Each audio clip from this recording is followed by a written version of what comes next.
कश्मकश में थे कि शायद मॉक ड्रिल से पहले तैयारी हो जाएगी, लेकिन सरकार ने फिर से एक कदम आगे उठाते हुए ये ऑपरेशन सिंदूर शुरू किया। जिनका सिंदूर छीना उसी का सिंदूर वापस किया। अब सिंदूर से नहीं बल्कि लहू से किया, और इस बार 9 ठिकानों पर हमला करके देश के ने ये बता दिया कि उसके पास न केवल सैन्य शक्ति है बल्कि उसके पास ठोस विचारधारा भी है। और अगर आप हमारे देश के अंदर किसी भी तरह का कोई आतंक फैलाने की कोशिश करेंगे तो आतंकियों को उनके घर पे ही सजा दी जा सकती है। तो ये 9 आतंकी ठिकानों पर वायुसेना ने कल ऑपरेशंस करते हुए एक जोरदार स्ट्राइक की। ये कुछ पुलवामा और में जैसे हुई गई थी वैसे ही पहलगाम की भी स्ट्राइक है, तो इसका ये बदला एक लिया गया। ध्यान रखा जाए, एक फुल ऑपरेशन नहीं था बल्कि एक स्ट्रेटजिकल ऑपरेशन था, जिसको कल देश के प्रधानमंत्री की निगरानी में पूरी तरह से ऑपरेशन को कामयाब बनाया गया। 9 जगहों पर ठिकाने पर हमला किया गया। और साथ ही ये बात भी ध्यान रखनी चाहिए, एक आतंकी हमले का जवाब है और ये हो सकता है पहली किश्त के तौर पर हो। अभी पाकिस्तान इस पे क्या रिएक्शन देता है ये अभी भी पेंडिंग है, लेकिन पुरानी हिस्ट्री अगर आप चेक करेंगे या इस तरह की कार्रवाई के ऊपर उस दूसरे देश का क्या रिएक्शन होता है, तो अभी तक ऐसा कभी भी नहीं लगा कि इसमें कोई बड़ा डैमेज होगा या फिर ये मामला और बड़ा होगा। ये अपने आप में भारत के ठोस विचारधारा सूझबूझ का एक परिचय दिया गया है कि जहाँ पे एक्चुअली में डैमेज करना चाहिए था वहाँ पे किया, ना केवल पाकिस्तान के अंदर घुस के ये प्रॉब्लम्स को बड़ा किया, बल्कि जहाँ पे नुकसान पहुँचाना चाहिए था वहीं पे ही ज़्यादा नुकसान पहुंचाया। एक और बात, ये आतंकियों के हमले किया गया है, ना कि किसी देश के ऊपर हमला है ये। तो ये बात भी ग्लोबल पैरामीटर्स पे ना केवल अजीत डोभाल ने सबको बताई, बल्कि ये मैसेज भारत ने अपनी कूटनीति के तहत भी दिया कि देखिए हमने किसी देश पे हमला नहीं किया, हमने उन कैंप्स पे हमला किया जो कैंप्स चल रहे थे, और उन कैंप्स ने हमारे देश में आके आतंक मचाने की कोशिश की, उसका जवाब दिया गया। ऑपरेशन सिंदूर 100% सक्सेसफुल रहा। आज 10 बजे के आसपास आर्मी अपनी एक प्रेस कॉन्फ्रेंस करके आपको पूरी जानकारी दे देगा। फिर CCS की बैठक है 11 बजे, जिसमें ये पता लग जाएगा कि देश के प्रधानमंत्री का आगे का रोल क्या है। ये कैबिनेट कमेटी ऑन सिक्योरिटीज़ है, और इसके बाद आज देश पूरा 244 डिस्ट्रिक्ट इनफैक्ट आज मॉक ड्रिल्स के अंदर जाके अपने आप को थोड़ा प्रिपेयर करेंगे। ये देश की हिस्ट्री में पहली बार ऐसा हो रहा है कि सिविलियंस भी अपने आप में तैयार हो रहे हैं। बहुत सारे क्वेश्चंस, बहुत सारे जवाब हैं जो हम आगे कार्यक्रम में आपके सामने रखेंगे, और इसमें सबसे बड़ा क्वेश्चन अभी मार्केट में यही चल रहा है कि क्या इस कार्रवाई के बाद बाजार गिरेंगे या इस कार्रवाई के बाद बाजार बढ़ेंगे। इसका जवाब थोड़ी देर में हम आपके सामने रखेंगे।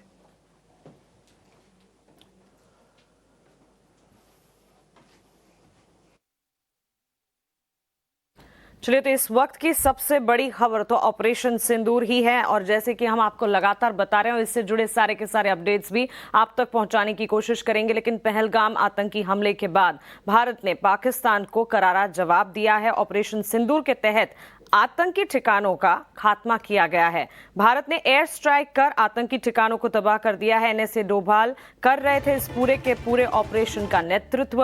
रॉ ने सभी टारगेट्स आइडेंटिफाई किए थे और इन्हें आइडेंटिफाई कर बताया था, और PM मोदी हर पहलू का बारीकी से मॉनिटरिंग कर रहे थे। बाजार के सबसे बड़े ट्रिगर्स का हिस्सा यही है। सबसे पहले सबसे बड़ा ट्रिगर, भारत ने आतंकवाद के खिलाफ ये बड़ी कार्रवाई करते हुए मंगलवार देर रात को 9 बजे आतंकी ठिकानों पर एयर स्ट्राइक की है। इस हमले को ऑपरेशन सिंदूर का नाम दिया गया है। ये तीनों सेनाओं का जॉइंट ऑपरेशन था, यानी कि जल, थल और नभ तीनों सेनाओं का जॉइंट ऑपरेशन पाकिस्तान पर एयर स्ट्राइक। ये खबर आती हुई भारत की पराक्रमी सेनाओं ने पाकिस्तान के 4 और POK के 5 ठिकानों को टारगेट किया है। भारतीय खुफिया एजेंसी रॉ ने सभी के सभी टारगेट्स की पहचान की थी, जिसके बाद पूरी प्लानिंग करने के बाद लश्कर और जैश के ठिकानों पर हमला किया गया। इसके अलावा अगर बाजार की बात करें, लगातार जैसे हम आपको बता रहे हैं, FIS की खरीदारी के आंकड़े, 14 दिनों की खरीदारी के डेटा अब आते हुए लगातार 14 ट्रेडिंग सेशन से FIS की खरीद के आंकड़े आते हुए दिख रहे हैं। इस पर भी नजर रखनी होगी। आज सुबह 10 बजे भारतीय सेना की प्रेस कॉन्फ्रेंस, इंपॉर्टेंट अपडेट्स वहां से आते हुए दिख सकते हैं। कैबिनेट की महत्वपूर्ण बैठक इस भारतीय सेना की प्रेस कॉन्फ्रेंस के बाद ही होने वाली है, तो इस पर भी खास तौर से नजर रखनी होगी। आज दिन भर खबरों का सिलसिला इन्हीं के इर्द गिर्द देखने को मिलेगा, जिस पर खास हमें नजर रखनी होगी। भारतीय बाजार किस तरह से रिएक्ट करते हैं तो खास नजर है ही, लेकिन ये सारी की सारी खबरों से जुड़ी सारी तमाम डिटेल्स जो हैं हम आप तक पहुंचा रहे हैं। फेड बैठक का फैसला भी आता हुआ दिखेगा, लेकिन वो देर रात आता दिखेगा। वहीं भारत के FTA agreement, Bharat UK FTA पर जो सहमति बनी है, इससे फोकस में फार्मा और ऑटो जैसे सेक्टर्स रहेंगे। इन सेक्टर्स पर किस तरह के सेंटिमेंट्स डेवलप होते हैं, इस खबर का असर जो है वो इन सेक्टर्स पर कैसा होता है, इस पर खास तौर से नजर रहेगी।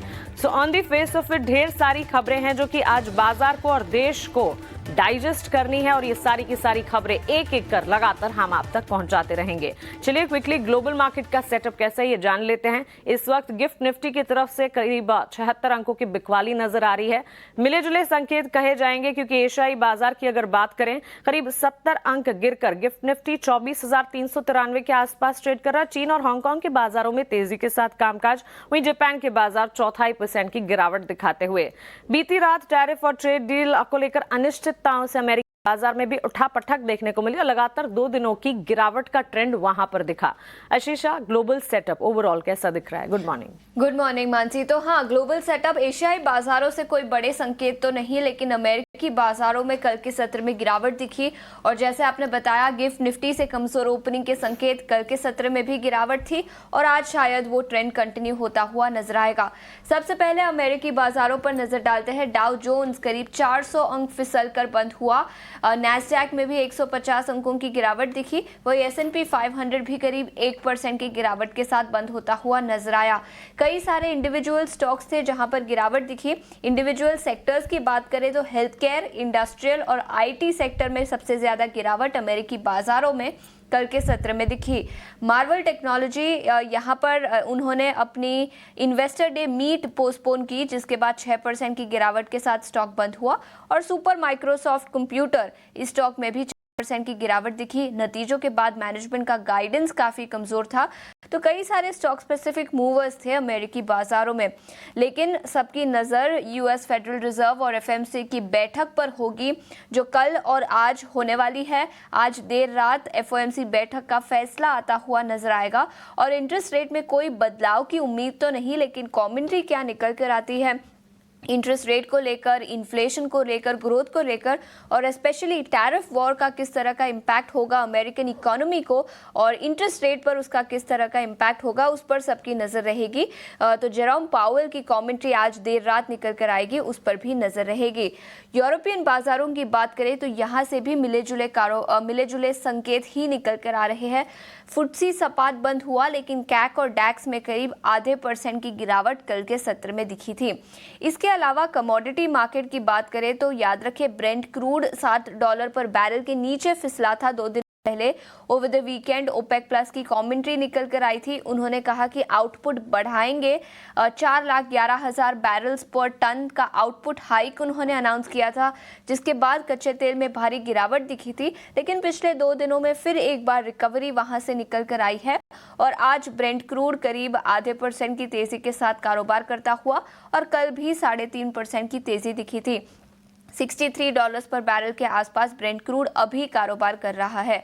वही सोने की बात करें तो यहाँ पर 2% की गिरावट आज, लेकिन याद रखिए पिछले 3 दिनों में करीब 5% की तेजी ऑलरेडी सोने में दिख चुकी है। जियोपॉलिटिकल टेंशंस के चलते सोने में तेजी दिखी है और अभी स्पॉट गोल्ड $3,360 पर आउंस के आसपास कारोबार करता हुआ।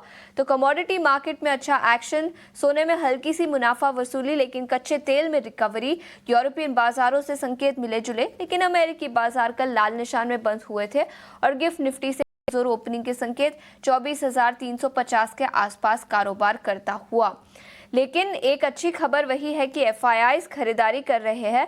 याद रखें, कल के सत्र की बात करें तो कल भी FIIs ने खरीदारी की। करीब 3,800 करोड़ के शेयर्स फॉरेन इंस्टीट्यूशनल इन्वेस्टर्स ने खरीदे। हालांकि डोमेस्टिक इंस्टीट्यूशनल इन्वेस्टर्स ने करीब 1400 करोड़ की बिकवाली की। 14वें दिन लगातार FIIs की खरीदारी दिखी और 14 दिनों में करीब 40 से 50 हजार करोड़ के शेयर्स उन्होंने खरीदे हैं। डिम्पी, आपसे समझना चाहेंगे, FIIs की खरीदारी का दौर तो अभी भी कंटिन्यू होता हुआ नजर आया, लेकिन FII और DII के पोजीशनिंग में किस तरह के बदलाव दिखे हैं और उसके चलते भारतीय बाजारों पर किस तरह का इम्पैक्ट होगा? देखिए, बहुत अच्छी बात है कि भारत में FIIs की होल्डिंग पहले भी बढ़ी है और जिस समय हमने अभी आतंकी हमले का जवाब दिया है उस समय भी एफआईज की होल्डिंग आपको 1 डे बिफोर बढ़ती हुई दिखी है। ऑल्दो ये ट्रेड 3:30 बजे तक का है, लेकिन मेरे को ऐसा लगता नहीं कि एफआईज की होल्डिंग कम हो जाएगी या घट जाएगी या कोई प्रॉब्लम आएगी। आप देख रहे हो 15 अप्रैल से 23 अप्रैल, अगर थोड़ा और भी पीछे खींचोगे लाइन को तो आपको वहाँ से भी कैश मार्केट्स के अंदर लगातार एफआईज की खरीदारी दिखेगी। क्या एफआईज नहीं जानता कि भारत एक आतंकी हमले से जूझा है और उसका जवाब देगा? बिल्कुल जानता है। क्या एफआईज ये नहीं जानते कि क्या इस देश में भारत के अलावा भी 50 देश और हैं जहाँ पे मैं पैसा डाल सकता हूँ, या डालते भी होंगे वो जानते हैं। क्या एफआईज को ये बात नहीं पता कि हम बैंक निफ्टी ने अभी रिसेंटली ऑल टाइम हाई लगाया है? पता है। क्या एफआईज को ये बात नहीं पता कि भारत में मॉनसून अच्छा आ रहा है या फिर अर्निंग्स बेहतर आती हुई दिख रही हैं? सब पता है। सब पता होने के बाद, सारे नफ़ा नुकसान कैलकुलेशंस करने के बाद अगर एफआईज की खरीदारी भारत में आ रही है तो ये हर भारतीय को थोड़ा इस पर गर्व भी होना चाहिए और मार्केट के हिसाब से बहुत अच्छी चीज़ भी है। देखो, हम या कोई भी आदमी अगर कोई भी तेज़ी के अंदर खरीदारी करना चाहेगा, उससे खरीदारी नहीं होगी, तो वो क्या चाहेगा कि कोई डिप मिल जाए। आप ये सोच के देखो, 15 अप्रैल से लेके आज हम मई के मंथ में आ गए हैं, एक बड़ा सिंगल डिप भी मार्केट के अंदर नहीं देखा। जब से एफआईज की खरीदारी बढ़ी है मार्केट के अंदर, ध्यान रखा जाए अप्रैल सीरीज में जब से इसमें तेजी बनी थी, second half of the April, उस समय हमारे पास जो लॉन्ग होल्डिंग्स थी वो करीब 24 से 25% के आसपास हुआ करती थी। जस्ट डबल हो गई है एक महीने के स्पैन में, जस्ट डबल। ये कॉन्फिडेंस दिलवाने के लिए भी अच्छा है और बाजार की स्टेबिलिटी के लिए भी अच्छा है। इसलिए तो आप देखो ना कि सारी चीज़ें डिस्काउंट हो रही हैं, चाहे वो अच्छी चीज़ है चाहे वो बुरी चीज़ है, मार्केट उसको डिस्काउंट करे जा रहा है, उसको डाइजेस्ट करे जा रहा है। आज पहलगाम वाले मैटर्स को भी मार्केट काफ़ी हद तक डिस्काउंट करेगा। इसके बारे में मैं आपको अगले क्वेश्चन में इसका जवाब दे दूंगा, लेकिन मैं फिलहाल अभी एफ पे रुकता हूं क्योंकि एफआईज के नंबर के अंदर दो चीज़ें बतानी और ज़रूरी हैं। पहला, एफआईज का नंबर हो गया है 49% लॉन्ग का और रिटेल का नंबर है 44% लॉन्ग का। और मैंने आपको कल परसों भी ये बात रखी थी कि एक बैक टेस्टेड फॉर्मूले जैसा समझ लो कि जब भी एफआईज की लॉन्ग पोजीशंस ज़्यादा हो जाए और रिटेल की लॉन्ग पोजीशंस थोड़ी कम हो जाए, समझ लेना बाजार काफ़ी स्ट्रॉन्ग हैंड्स में है और टिपिकली वो गिरेगा नहीं, उसके अंदर क्रैक नहीं आएंगे। अगर आ भी गए किसी वजह से तो बाइंग ऑन डिप हो जाएगा और बहुत तेज़ी से रिफ्लेक्शन देगा। ये पहला पॉइंट है, पहला रूल है, पहली फिलॉसफी है जिसको आप फॉलो कर सकते हैं कि रिटेल की होल्डिंग कम और एफआईज की होल्डिंग ज़्यादा होनी चाहिए। अब आते हैं डीआईएस का नंबर पे। डीआईएस का 66% है, ना अब ये घट रहा है ना अब ये बढ़ रहा है, ये करीब 65 से 66% के आसपास आके रुक गया है। ये मैंने आपको होल्डिंग्स बता दी हैं। अब एक मिनट के लिए वो एफआईज के आप नंबर लेके आइए जहाँ पर वो फ्यूचर्स कैश यहाँ पे, यस आप देखेंगे तो यहाँ पे ऑप्शंस के अंदर भी नंबर इस बार पॉजिटिव आया है, करीब 23,000 करोड़ रुपए का नंबर। नहीं तो अमूमन यहाँ पे आप देखते थे कि यहाँ नंबर नेगेटिव आता था। आज भले ही गिफ्ट निफ्टी नीचे है, लेकिन ये मेरे को 77 पॉइंट, पहली बात तो इतना गिरा हुआ नहीं खुलेगा मार्केट, ये मेरे को अच्छे से समझ में आ रहा है अभी तक को डाटा से। दूसरा, टिपिकली मार्केट बॉट हो सकता है। बॉट होने की मैं वजह भी बताता हूँ आपको। आपके पास दो स्टॉप लॉसेस थे, मैं आपको S1 और S2 के नाम पे हमेशा ये बात बताता रहा हूँ। 24,200 अब हमने टेस्ट तक नहीं किया, तोड़ना तो बहुत दूर की बात है, हमने उसको टेस्ट भी नहीं किया और कल हमने 23,300 को भी तोड़ा नहीं। आप ये सोच के देखिए, अगर कल मार्केट के अंदर अनवाइंडिंग का प्रेशर आ रहा था तब भी बाजार नहीं टूट रहा था, तो बहुत ज़्यादा लेवल पे नहीं टूटा। एक और चीज़ मैं छोटी सी जोड़ देता हूँ इसके साथ में, बहुत काम आएगी आपके, वो है ओपन इंटरेस्ट। बेहद कम ओपन इंटरेस्ट के साथ कल बाजार गिरे हैं। इसका मतलब है कि बाजार में डेप्थ, ताकत, जोश, एनर्जी वो सब एब्सेंट था जो बाजार को बहुत जोर से ड्रैग कर दे। कल ऐसा लग रहा था, फील गुड आ रहा था आपको देख के स्क्रीन पर कि ये फॉर्मेलिटी सी पूरी कर रहा है, थोड़ा बहुत नीचे आके थोड़ी बहुत प्रॉफिट बुकिंग करके। ना तो कोई ट्रेंड चेंज हुआ, ना ही किसी तरह की ऊर्जा एनर्जी चेंज हुई, ना ही डाटा के अंदर कोई मेजर चेंजेस आया। मार्केट स्टिल काफ़ी बुलिश हैंड्स में है अभी भी। ये बात बस आपको मैं एफआईज के नंबर के साथ जोड़ के क्लियर कर देता हूँ। आगे निफ्टी और बैंक निफ्टी का व्यू पॉइंट अभी रखते हैं आपके सामने। ये भारत पाकिस्तान तनाव के बीच की सुगबुगाहट ही थी, जबकि 2 ट्रेडिंग सेशन से भारतीय बाजार जो है रेंज में कामकाज करते नजर आए। कल भी ड्यूरिंग द एंटायर सेशन हम लगातार आपको यही बता रहे थे कि बाजार संभलने की बिल्कुल कोशिश कर रहे हैं, लेकिन एक रेंज में कामकाज ड्यूरिंग द एंटायर सेशन देखने को मिला है। निफ्टी की ही अगर बात करें, मार्जिनली पॉजिटिव नोट पर खुला जरूर, लेकिन उसके ठीक बाद इंडेक्स ने प्रेशर विटनेस किया। एंटायर सेशन के लिए सेलिंग प्रेशर विटनेस करते हुए करीब 81 अंकों की बिकवाली के साथ 24,380 के इर्द गिर्द ये बंद होता हुआ फाइनली लाल निशान के साथ सेटल होता हुआ दिखने को मिला। लगातार हम फियर इंडिकेटर की भी बात कर रहे थे। इंडिया विक्स में जो बढ़ोतरी है वो कंसर्न्स पैदा कर रही है, इसकी भी बात लगातार आपको बता रहे थे। जियोपॉलिटिकल टेंशंस, ढेर सारे कंसर्न्स, और इन कंसर्न्स के बीच कॉशियस मार्केट। निफ्टी पर क्या स्ट्रैटेजी होनी चाहिए डिम्पी आज? आज मैं निफ्टी से ज़्यादा इंडिया विक्स को पहले देखूंगा, और इंडिया विक्स पे मेरे को ये चीज़ चेक करनी है कि ये घटता है कि बढ़ता है, और ये कितना घटता और ये बढ़ता है। मैं एक सिंपल से फॉर्मूले के तहत आपको ये बता देता हूँ। आज आप निफ्टी से ज़्यादा विक्स को देखना और ट्रस्ट विक्स पे ट्रस्ट करना। देखो, कल शाम को 12:30 बजे के बाद, दोपहर को 12:30 बजे के बाद विक्स बढ़ा था, आपको ध्यान है? हमने आपको नोटिस भी कराया था कि देखो विक्स डेज हाई पे जा। हमें नहीं पता, मेरे पास तो कोई जानकारी नहीं थी कि किस तरह का कोई अटैक होने वाला है। ना ही मेरे को लगता हमारी टीम, ना ही हमारे चैनल के पास कोई इस तरह की जानकारी अगर होती तो पक्के तौर पर हम आपको बता भी सकते थे, लेकिन ऐसी कोई जानकारी नहीं थी। लेकिन ये विक्स ने काफ़ी हद तक क्लियर कर दिया था कि कुछ ना कुछ अगले 24-48 घंटे के अंदर हो सकता है, और आपने देखा रात को वो कार्रवाई भी हुई है। अब मेरे को इसमें चेक क्या करना है? दो चीज़ें चेक करनी है। ये बढ़ता है, अगर ये बहुत स्पीड से बढ़कर 22 के लेवल को पार करता है तो मैं अभी कोई भी पोजीशंस नहीं लूँगा। तब विक्स शायद ये मैसेज देना चाहता है कि अभी रुको, अभी खतरा पूरी तरह से टला नहीं है, ये जवाबी कार्रवाई का और जवाब भी आ सकता है और मैटर एस्केलेट हो सकता है। तो इसलिए अगर 19 से 22 की तरफ कूच करता है, बढ़ता है ये विक्स, तो मेरे पास कोई भी पोजीशंस ऐड करने का मेरे पास कोई रास्ता नहीं है। मैं कोई पोजीशंस ऐड नहीं करूंगा। जो ले रखा है उसको भी थोड़ा चेक एंड बैलेंस करके अपने आप को लाइट करने का काम करूंगा। मैं अभी आपको लेवल्स भी बताऊंगा निफ्टी वगैरह के। दूसरा पॉइंट, अगर ये विक्स घटता है फिर क्या होगा? अगर एक घटकर 17 के नीचे पहुंचता है, समझ लेना कि ये जो पूरे एपिसोड है पहलगाम वाला, ये अब धीरे धीरे धीरे धीरे करके मार्केट से गुम हो जाएगा। जैसे टैरिफ गुम हो गया, अब आप ना सुनते हो, ना बोलते हो, ना एंकर क्वेश्चन पूछता, ना गेस्ट जवाब देता है, ये पूरा मैटर ठंडे बक्से में चला जाएगा। ऐसे ही आज आप इंडिया विक्स को देखना, अगर इस 17 की तरफ कूच करता है, आई रिपीट माई सेल्फ, अगर इस 17 की तरफ कूच करता है तो समझ लेना कि ये मैटर यहीं पे ही दफन हो रहा है, ख़त्म हो रहा है। और अगर ये 22 की तरफ कूच करता है तो समझ लेना अभी मैटर बहुत बड़ा हो सकता है ये, इसलिए कोई भी पोजीशंस नहीं लेनी है, अपने आप को लाइट रखना है। ये बहुत अच्छा और बेहतरीन इंडिकेटर्स है मार्केट का जज करने का। अब आते हैं निफ्टी के लेवल्स पे।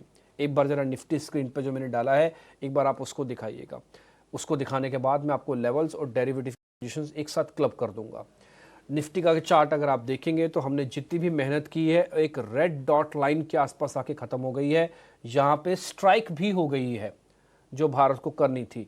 ये और रेड लाइन थर्ड रेखा कह सकते हैं, थर्ड एरिया कह सकते हैं, जो कि मार्केट के टोटल फॉल का करीब करीब 50% ख़त्म कर देगा। देखिएगा आप 1, 2, 3 और 4, उसके बाद से सपोर्ट कैचअप होना शुरू हुआ। पहला कवर कर दिया, दूसरा कवर कर दिया, ये तीसरा कवर है, और यहीं पे हम बार बार आके टकरा रहे हैं। कहो तो मैं आपको बड़ा करके दिखाता हूँ चार्ट, ये देखिए बार बार आके हम यहीं पे टकरा रहे हैं। अब ये मेक और ब्रेक लेवल है, इसके नीचे वापस आए तो कम से कम हमको 1000 पॉइंट भी नीचे आना पड़ सकता है, और अगर नहीं आए तो इसके ऊपर आके हम ऑल टाइम हाई की तरफ भी बढ़ सकते हैं। ये एक टेक्निकल सेटअप है, इसके इर्द गिर्द हम थोड़ा समय भी ले सकते हैं। तो जब तक ये मेक ब्रेक नहीं होता, सर ये लेवल कौन से हैं मेक ब्रेक के? ये लेवल्स हैं करीब करीब आपके 24,500 वाले। कल भी आपने देखा 24,500 का हाई बना, बट क्लोज उसके पास नहीं कर पाए। अब इसको हटा दो, डेरिवेटिव्स डाटा को ले आओ। निफ्टी के अंदर अगर आप ओपन इंटरेस्ट देख रहे हैं, विक्स 19 का है, कार्रवाई हो चुकी है, तो आज बहुत सारी चीज़ें हिलेंगी डुलेंगी। विक्स भी हिलेगा, ओपन इंटरेस्ट भी हिलेगा, हो सकता है एफआईएस की पोजीशंस भी हिले, तो बहुत सारा बदलाव होगा। इन्हीं सभी बदलावों पर आपको अपनी पैनी नज़र रखनी है। ये क्या 1 घंटे में पता लग जाएगा? नहीं, ये आपको करीब करीब 12 बजे तक का समय देना होगा। उसके बाद काफ़ी हद तक पिक्चर क्लियर होती जाएगी कि हम किस तरफ बढ़ रहे हैं। ध्यान रखिएगा, अभी भी आपके सपोर्ट और रेजिस्टेंस जस के तस है, बिना किसी बदलाव के, उसमें मैं कोई चेंजेस नहीं कर रहा। निफ्टी के अंदर 24,200 जो आप कई दिनों से सुन रहे हैं, वो पहला सपोर्ट है S1, और 24,000 आपका S2 है, वो रिमेन्स द सेम है। युद्ध से यानी कि इस हमले से पहले और इस हमले के बाद भी यही सपोर्ट और रेजिस्टेंस लेवल है। रेजिस्टेंस लेवल कौन से हैं? 24,400 और 500। ठीक है, 500 के ऊपर जाएंगे 650 भी आ जाएगा, क्योंकि कल हम 400 के निकट बंद हुए, इसलिए मैंने इसको गिना नहीं जाता। ठीक है जी, 400, 500, 650, आप ऐसे समझ लो आप। ठीक, तो मैंने कोई चेंजेस नहीं किया, काम करने के तरीके में कोई चेंजेस नहीं किया। आपको नया कुछ नहीं लेना, सिर्फ पुराना संभालना है। जिनके पास है उनको ट्रेलिंग स्टॉप लॉस लगाने हैं, जिनके पास नहीं है डिप की वेट करना है। 24,200 के आसपास आपको डिप मिल जाए तो वेल एंड गुड।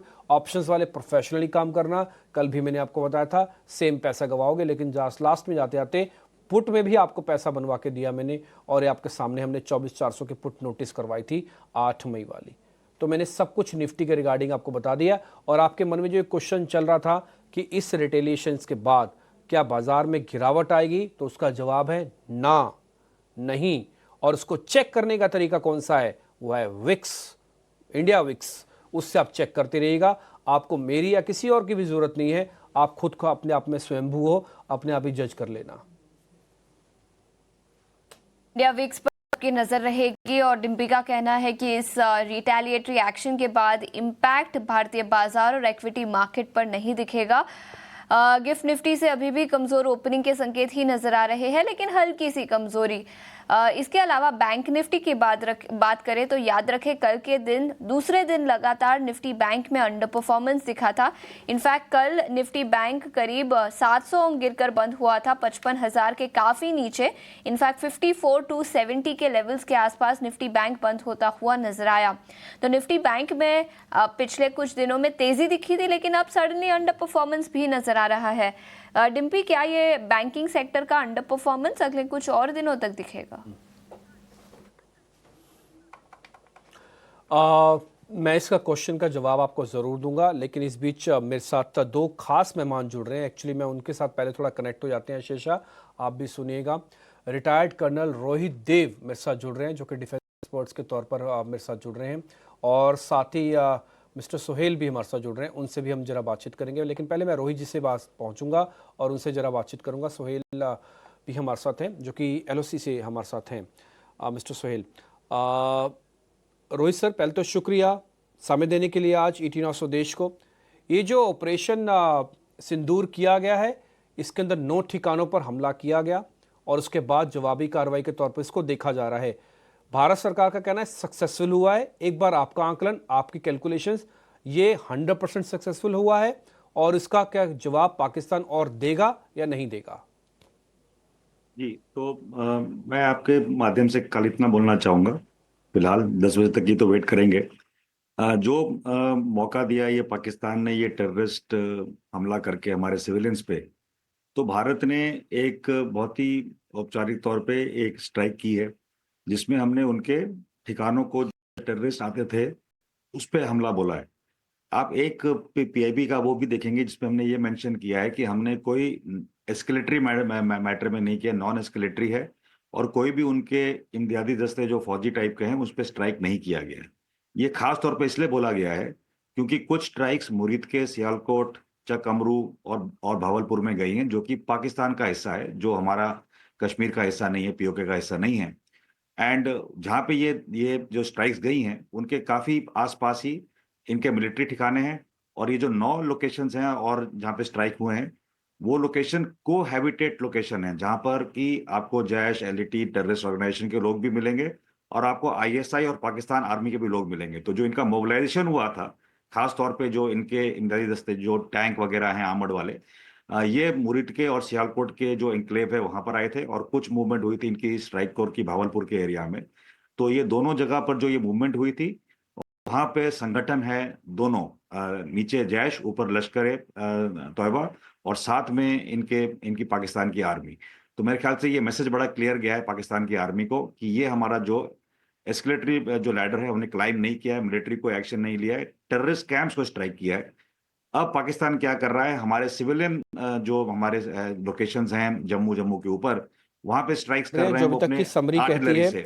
कि देखिए, हमने किसी कंट्री के ऊपर हमला नहीं किया, हमने उसी के ऊपर हमला किया जिन्होंने हमारे को डैमेज किया, यानी कि आतंकी हमला का जवाब हमने उनके कैंप पे जाके दिया है। मैं ना आपको बिल्कुल साथ में मेरे रिपोर्टर भी हैं सोहेल साहिल। सोहेल, पहले तो बहुत शुक्रिया, आपने हमारे लिए समय निकाल लिया। थोड़ा ध्यान रखिएगा, आप LOC पे हैं, अपना थोड़ा आराम से प्रोटेक्शन वगैरह करके रखिएगा अच्छे से। सोहेल, आप मेरे को जरा ग्राउंड चेक बता सकते हैं इस समय की यथास्थिति क्या है? ये रात को जो ऑपरेशन हुआ उसका डैमेज कितना हुआ है, थोड़ा और जानकारी देंगे आप?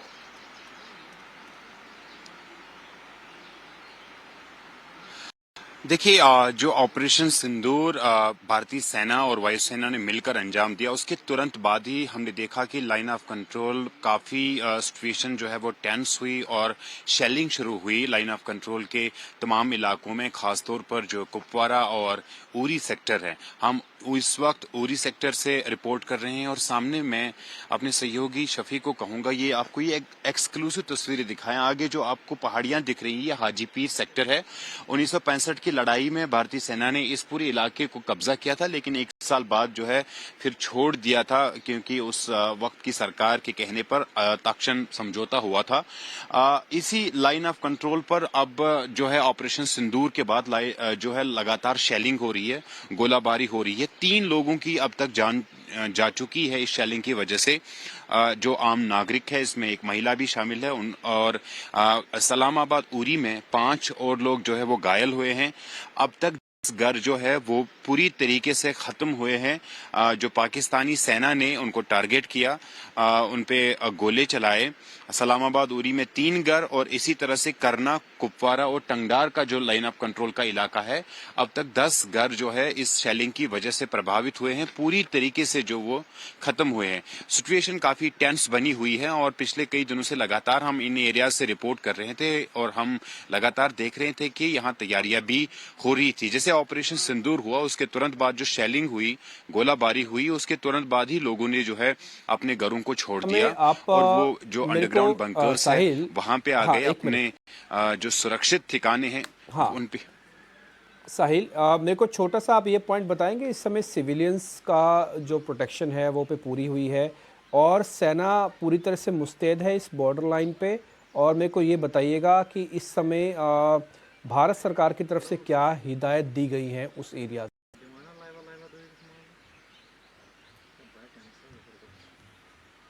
देखिए, जो भारतीय सेना है वो लगातार लाइन ऑफ कंट्रोल पर मुस्तैदी के साथ तैनात हैं और जो पाकिस्तानी सेना ने ऑपरेशन सिंदूर के बाद जिस तरीके से गोलाबारी की उसका मुंहतोड़ जवाब दिया। स्मॉल आर्म्स जो है, छोटे हथियारों से दोनों तरफ जो है वो चलाए गए हैं। पाकिस्तानी सेना ने शुरुआत की, भारतीय सेना ने मुंहतोड़ जवाब दिया। भारत सरकार ने कहा है कि जो POK और पाकिस्तान के इलाके में जो लश्कर तैयबा और जैश ए मोहम्मद के जो ठिकाने थे उनको टारगेट किया गया। 9 ऐसे ठिकाने थे जिनको टारगेट किया गया। प्रिसाइज टारगेटिंग हुई है, प्रिसाइज स्ट्राइक्स हुई है, लेकिन किसी भी जो पाकिस्तानी आर्मी की इंस्टॉलेशन है या उनका कोई ठिकाना है उसको नुकसान नहीं पहुंचाया गया है। तो ये एक साफ संकेत है भारत सरकार की तरफ से कि जिस तरीके से पहलगाम में आतंकी हमला हुआ था, आम लोगों को, आम नागरिकों को वहां पे निशाना बनाया गया था, उसका बदला लिया गया है, क्योंकि उसमें कई आतंकवादी शामिल थे और उन आतंकवादियों के ठिकानों को निशाना बनाया गया है। तो फिलहाल ग्राउंड जीरो पर स्थिति ये है कि भारतीय सेना और BSF जो कि लाइन ऑफ कंट्रोल पर तैनात है, पाकिस्तानी सेना की जो प्रोवोकेशंस है या सीज फायर वायलेशंस है या जो गोलाबारी कर रहे हैं उसका मुंहतोड़ जवाब दिया जा रहा है। और ये जो फायरिंग है वो बीच बीच में होती रही है, हो रही है, और जो वायुसेना है उनके फाइटर जेट्स भी लगातार जो आसमान है उस पर अपनी जो है मजबूती के साथ उसमें डोमिनेट उन्होंने किया हुआ है। और फिलहाल 10 बजे प्रेस कॉन्फ्रेंस होगी। उस 10 बजे की प्रेस कॉन्फ्रेंस में जो पूरी स्थिति है, किस तरीके से ऑपरेशन सिंदूर को अंजाम दिया गया, उसके बारे में जानकारी जो भारत सरकार है वो सामने रखेगी और पाकिस्तान किस तरीके का स्टेप जो है अब आने वाले समय में लेगा उस पे भी हमारी नजर रहेगी, उस पे भी पूरे देश की नजर है, क्योंकि पाकिस्तान के जो प्रधानमंत्री है शहबाज शरीफ, उन्होंने ये बात कही है बहुत कि शुक्रिया, जो उनको thank you very right much, to आपने डिफेंड है। हमारे लिए समय निकाला। आप लाइन ऑफ कंट्रोल पे हैं, थोड़ा अपना ध्यान भी रखिएगा, आप सेफ्टी के साथ रिपोर्टिंग कीजिए और जानकारी हमको देते रहिएगा जैसे इस बार आप बहादुरी से दे रहे हैं। आपकी रिपोर्टिंग को भी सलाम है और आपने काफ़ी अच्छी इन्फॉर्मेशन हमको दी कि इस समय सेना काफ़ी मुस्तैद है। ध्यान रखिएगा अपना साहिल, बहुत शुक्रिया आज कार्यक्रम में जुड़ने के लिए। एक लास्ट क्वेश्चन मैं रिटायर्ड कर्नल रोहित देव से पता करूंगा। रोहित सर, सारे लोग यही पता करना चाहते हैं कि पाकिस्तान अगर इसका जवाब देता है तो दे सकता है कि नहीं। मेरे को ऐसा लगता है पुरानी हिस्ट्री देखने के बाद कि हिम्मत भी नहीं है, ताकत भी नहीं है और देना भी नहीं चाहिए। आपको भी ऐसा ही लगता है? हिम्मत भी नहीं है, ताकत भी नहीं है और देना भी नहीं चाहिए, क्योंकि हमने तो कोई नुकसान ही नहीं पहुंचाया, हमने तो वही किया जो हमारा काम था। आप हमको परेशान करोगे, हमने उसी को थप्पड़ मारा जिसने हमको परेशान किया। जी, आपने ठीक कहा कि तीनों ही नहीं है उसके पास, बट एक चीज उसके पास है जो आप कभी मेजर नहीं कर सकते, वो है बेवकूफी। तो मैं समझता हूँ कि ये अभी जो रिहायशी जगह पे जो बमबारी कर रहे हैं हमारे, इनका मकसद ये है कि किसी तरह से अपनी आवाम को बताना कि उन्होंने क्या खामियाजा डाला है हमारे ऊपर। एंड खास तौर पे जम्मू के नीचे इसलिए करते हैं क्योंकि जम्मू के नीचे आप जानते हैं कि किस टाइप की पॉपुलेशन है और उनके नैरेटिव को सूट करता है जब ये ऐसे काम करते हैं। बट ये अब क्या करेंगे, ये अभी बोलेंगे आपको आज दिन के टाइम पर 12-1 बजे के बाद हमारी प्रेस कॉन्फ्रेंस के बाद कि भारतीय सेनाओं ने उनके रिहायशी इलाकों को मारा। तो ऑब्वियसली कुछ कोलैटरल डैमेज इधर उधर हुआ होगा जब उनके टेररिस्ट कैंप को स्ट्राइक किया है। और वहां पे सिर्फ टेररिस्ट नहीं रहते, टेररिस्ट को सपोर्ट करने के लिए कुछ सिविलियन भी रहते हैं, वो भी टेररिस्ट ही हैं जो टेररिस्ट को सपोर्ट कर रहे हैं। तो मेरे ख्याल से अभी ये नैरेटिव ये बनेगा कि भारत ने ये किया और ये भी दौड़ेंगे अमेरिका की तरफ और यूएन की तरफ और ईरान की तरफ और टर्की की तरफ। और इनका ये कार्यवाही चलेगा, 3-4 दिन और चलेगा। इनको खाली इतना ही सोचना है कि इनको नेक्स्ट रीजन क्या देना है भारत को। एक रीजन दिया हमारे सिविलियंस नियतों पर टेररिस्ट अटैक करके, हमने वो जवाब टेररिस्ट कैंप को स्ट्राइक करके दे दिया है। वो भी मिसाइल अटैक्स हुए हैं, विजुअल रेंज हुए हैं, प्रिसिशन गाइडेड म्यूनिशन हुए हैं। एंड उसके बाद हमारी जो फ्लीट है, जो नेवल फ्लीट है, वो पिछले 12 दिनों से तैनात है अरेबियन सी में। तो इनको काफी अभी सोचना पड़ेगा करना क्या है, क्योंकि अगर ये हमारे रिहायशी इलाकों पर और ये मजबूती से गोलाबारी करते हैं तो इनको शायद पता है कि किस तरह से हमारा रिटेलिएशन जाएगा। और हमारा रिटेलिएशन इस बार इनडायरेक्ट फायर में ही जाएगा। हम कोई घुसपैठ करके अपने टैंक कॉलम फिलहाल नहीं भेजने वाले, बट हमने इनकी मोबिलाइजेशन पूरी करवा दी है। इनका खर्चा हर रोज चल रहा है। मैं पहले सुन रहा था आपके प्रोग्राम के ऊपर कि हमारे निफ्टी सेंसेक्स पे क्या फर्क पड़ेगा। कोई फर्क नहीं पड़ेगा, हमारे मार्केट्स और ज्यादा जाएंगे और ये तो वैसे भी डूबे हुए हैं। बट ये जो ग्राउंड की जो प्लानिंग कर रहे हैं कि किसी तरह कुछ संघर्ष हो जाए, ये पाकिस्तान की नीति है कि एक शॉर्ट टर्म स्कर्मिश कहीं जनरेट कर दें। एलसी पे कर नहीं पा रहे क्योंकि वहां फेंसिंग है, वहां पे हमारी बड़ी प्रोडक्टिविटी है, चल रहा है। ये सोच रहे हैं कि क्योंकि इनके जो स्ट्राइक कोर्स थे वो पास हैं बॉर्डर के, तो ये किसी तरह हमको उत्साह के कहीं पे उलझा दे कि उस करके ये फिर इंटरनेशनल कम्युनिटी को सीज के लिए दौड़ाएं। तो मैं समझता हूं हमारी वो नीति नहीं है। हमने पहले स्ट्राइक करना था, एरियल हमने कर दिया, मिसाइल स्ट्राइक। इसके बाद ये एस्केलेशन करेंगे, हम अपने इंडायरेक्ट फायर खोलेंगे और हमारे को मोबिलाइज करने में ज्यादा टाइम लगता नहीं है, तो इनको भी पता है क्या है। खाली इतना ही बोलूंगा क्योंकि मैंने आपको 2 बार सुना सिविलियंस के बारे में बात करते हुए और अपने रिपोर्टर को भी थोड़ा अलर्ट रहने को बोला। आप अपने माध्यम से जो रियर एरियाज हैं, खासतौर पे जम्मू, रत्नोचक, कालूचक और उसके ऊपर जो एरियाज हैं जो चिनाब के चिकन नेक तक जाते हैं, तो वो जो इलाके जहाँ पे सिविलियंस रहते हैं, तो मैं समझता हूँ कि आप सिविल एडमिनिस्ट्रेशन से बात करके सिविलियंस की अवेयरनेस बढ़ाएं कि उनके इवैक्यूएशन पॉइंट्स और लोकेशंस क्या होने चाहिए विद द सिविल एडमिनिस्ट्रेशन। मैं समझता हूँ कि ये एक जो रुख है, मीडिया ज्यादा इसमें इन्वॉल्व वैसे होता नहीं है, बट मीडिया का ये फर्ज भी है कि किस तरह से आप सिटीजन्स की सेफ्टी की अवेयरनेस चलाएं। तो काफी कुछ चल रहा है आपके माध्यम से टेलीविजन पे और पॉडकास्ट पे और सोशल मीडिया पर मैं समझता हूँ कि एक जिम्मेवार नेशन में, जिम्मेवार जर्नलिज्म में एक सुरक्षा के पैटर्न से नागरिक देखा जाए। फौज अपना देखभाल कर लेगी, फौज एनिमी को भी अच्छी तरह ठोक पीट कर देगी, बट जो सिविलियंस हैं उनकी कैजुअलिटीज नहीं होनी चाहिए, क्योंकि पाकिस्तान अभी आज ही बेवकूफ टाइप अटैक्स करेगा। उनको रात को वैसे भी दिखता नहीं है, वो दिन के टाइम में बेवकूफ टाइप आज भी आएंगे या कल भी आएंगे। तो मैं समझता हूँ कि थोड़ा आगाह करें अपने सिटीजन्स को, ये आपका एक दायित्व होना चाहिए। बाकी 10 बजे की जो ब्रीफिंग है उसमें भी आपको मोटा मोटा वही मिलेगा जो प्रेस इंफॉर्मेशन में ऑलरेडी आ चुका है।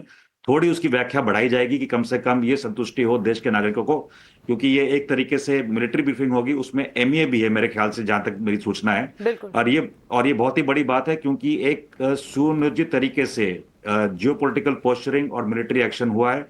एंड जियोपॉलिटिकल जब बोलते हैं उसमें इकोनॉमिक भी है, डिप्लोमेटिक भी है और बाकी पहलू भी हैं। एंड एक और चीज है कि जो स्लीपर सेल्स और जो इंटेलेक्चुअल टेररिस्ट घूम रहे हैं इंडिया में, उनको भी अगर आप एक्सपोज करेंगे अपने टीवी के माध्यम से तो और जागरूकता बढ़ेगी इस मुहिम की तरह। एंड बाकी तो बोलने की बात नहीं, ज्यादा विजुअल्स ना दिखाएं हमारे मूवमेंट्स का, वो ज्यादा अच्छा रहेगा। कर्नल साहब, बेहद ज़रूरी और बेहद अहम बात इस वक्त आप कर रहे हैं और आम नागरिक की सुरक्षा की बात आपने की है। इस बार भारत ने उन हिस्सों को निशाना बनाया है जो कि जैश और लश्कर के ट्रेनिंग ग्राउंड्स थे। सबसे बड़ा अटैक कहा जाएगा और इस वक्त अब यहाँ से हमारी तैयारी क्या होनी चाहिए, कौन से इलाके सेंसिटिव लगते हैं, हमें आम नागरिकों को किस तरह से कॉशियस रहना है, ये सारी चीज़ें बेहद ज़रूरी हैं क्योंकि कानून जो है, अधिकारी जो है, गवर्नमेंट जो है और साथ ही लश्कर जो है अपना काम कर रही है, लेकिन हमें भी एक जागरूक नागरिक के तौर पर अपना काम करना होगा। कर्नल साहब, बहुत शुक्रिया आपका हमारे साथ जुड़ने के लिए और ये सारी अहम जानकारी देने के लिए, और आपसे अनुरोध है कि आज दिन भर हमारे साथ आप बने रहिएगा। वक्त वक्त पर हम आपसे आपकी एनालिसिस, आपकी एक्सपर्ट एनालिसिस जरूर लेते रहेंगे। Thank you so much. चलिए, ऑपरेशन सिंदूर से जुड़ी सारी जानकारी 18 नाउ स्वदेश पर हम आपको वक्त वक्त बताते रहेंगे, लेकिन भारतीय बाजार पर भी लगातार हमारी नजर है और इसी कड़ी में हमारे साथ अब हमारे मार्केट एक्सपर्ट्स भी जुड़ गए हैं। उनसे तुरंत प्रभाव से जानते हैं कि इस वक्त मार्केट के सेंटिमेंट्स, काफी सारे इवेंट्स, काफी सारे ट्रिगर्स हैं और ये ट्रिगर्स के साथ साथ भारतीय बाजार में किस तरह की स्ट्रैटेजी आज डेवलप करनी चाहिए। हमारे साथ सहज अग्रवाल और विवेक कारवा जुड़ गए हैं, दोनों का ही स्वागत करते हैं। सहज, विवेक, गुड मॉर्निंग, स्वागत है आपका 18 नाउ स्वदेश पर। और आज सुबह सुबह हम सभी ने जब टीवी स्क्रीन खोलें तब एक बड़ी कार्रवाई, ऑपरेशन सिंदूर, ये कार्रवाई हमने सभी ने सुनी, सभी ने देखी। इस कार्रवाई के ठीक साथ देश भर में काफी सारी चहल पहल बनती हुई दिखेगी और ये चहल पहल की सुगबुगाहट भारतीय बाजार में लगातार पिछले 2 ट्रेडिंग सेशन से हम देख रहे हैं। रेंज में बाजार बिल्कुल एहतियात बरतते हुए कामकाज करते हुए। सहज, शुरुआत आपसे करना चाहूंगी, बताइए इंडेक्स पर, मार्केट पर आपकी राय, आपका टेक क्या होगा?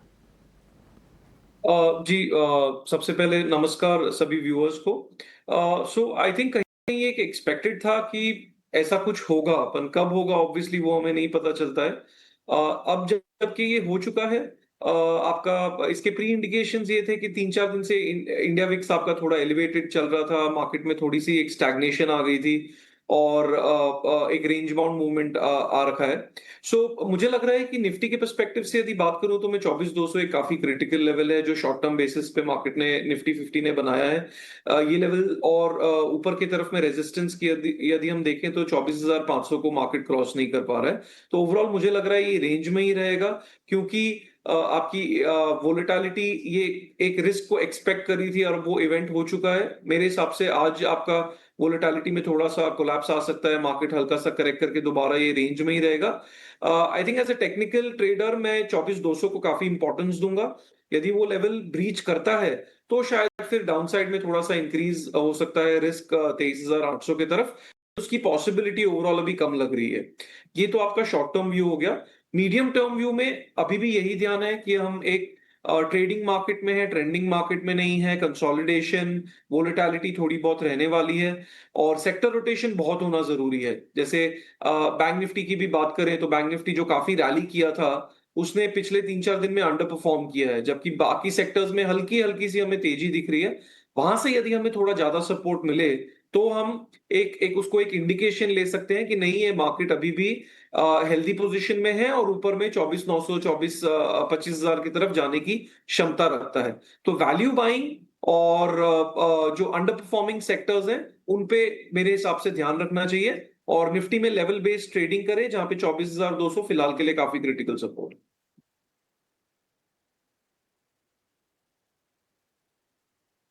Critical support, resistance level, strategy जो हमारे एक्सपर्ट लगातार आपको सुझा रहे हैं, इस पर नजर रखनी होगी और इसी पर एक फंडामेंटल टेक भी बनता है। विवेक कारवा भी है हमारे साथ। Vivek, good morning to you as well. और कई सारे इवेंट्स के बीचों बीच भारतीय बाजार इस वक्त खड़ा है। एफआईएस की खरीदारी का रुख तो है ही हमारे पास, लेकिन लास्ट ट्रेडिंग सेशन में डीआईएस की बिकवाली के आंकड़े आए। ये सारे ट्रिगर्स और पॉइंट्स जो हैं, अर्निंग सीजन का सिलसिला चल रहा है, सारी की सारी चीजें, लेकिन इस बीच nationwide India Pakistan tensions escalate होते हुए कैसे देख रहे हैं इन सारी चीजों के बीच भारतीय बाजार को आप? Good morning. तो पहले तो एक फॉरवर्ड जो आया था मुझे वो मैं आपको पढ़ के बताता हूँ कि Nifty hits lower circuit but Indian pride hits upper circuit. तो ये माहौल है आज का और मुझे लगता है कि जो डीआईआईस वगैरह सेल कर रहे थे ये तो एक तरीके से मालूम था। पिछले 2-3 शो से मैं भी बोल रहा था कि कुछ ना कुछ तो होगा, फुल फ्लैश वॉर नहीं होगा लेकिन पीओके के अंदर एक्शन हो सकता है। मैं कोई डिफेंस एक्सपर्ट नहीं हूँ, लेकिन ये एक फीलिंग भी ऐसा ही कुछ होने वाला है जैसे सर्जिकल स्ट्राइक वगैरह हुआ था। तो इस बार थोड़ा सा और अंदर जाके इन्होंने मतलब इन टेररिस्ट को ठोका है। तो मुझे लगता है कि ये अभी जैसे आपके डिफेंस एक्सपर्ट थोड़ी देर पहले बोल रहे थे कि ये किसी कंट्री के अगेंस्ट वॉर अभी तक चालू नहीं किया है। अब भारत भी देख रहा है कि कितनी हिम्मत है पाकिस्तान में कि आके वापस फुल फ्लेज्ड अटैक करे, और फर्स्ट मूव अगर वो करते हैं तो फिर भारत पूरा एक्शन लेगा। तो ये अटैक के कारण ना मुझे लगता है कि पाकिस्तान साइलेंट रहेगा, कुछ ज्यादा कुछ होने वाला नहीं है। और इसके लिए जो गिफ्ट निफ्टी सुबह सुबह 300 माइनस दिखा रहा था, वो आज अभी रिकवरी होके ऑलमोस्ट 50-60 के अंदर अंदर माइनस दिखा के ट्रेड कर रहा है। तो ओवरऑल मुझे लगता है कि फंडामेंटली कोई डैमेज नहीं है, और ऐसा कोई भी अगर मौका मिलता है, और मुझे लगता है कि 24,200 के आजू बाजू अगर निफ्टी जाता है, कोई भी अगर एक्सकेलेट होता है ये फर्दर, तो ये एक बाइंग अपॉर्चुनिटी के रूप में ही आपको देखने को मिलेगा। और जैसे मैंने कहा डीआईआईज वगैरह को फीलिंग थी, तो इसके लिए वो थोड़ा बहुत बैठे थे। अगर एस्केलेट नहीं होता है 1-2 दिन के अंदर, तो फिर आपको वापस बाइंग इंटरेस्ट भी देखने को मिल जाएगा।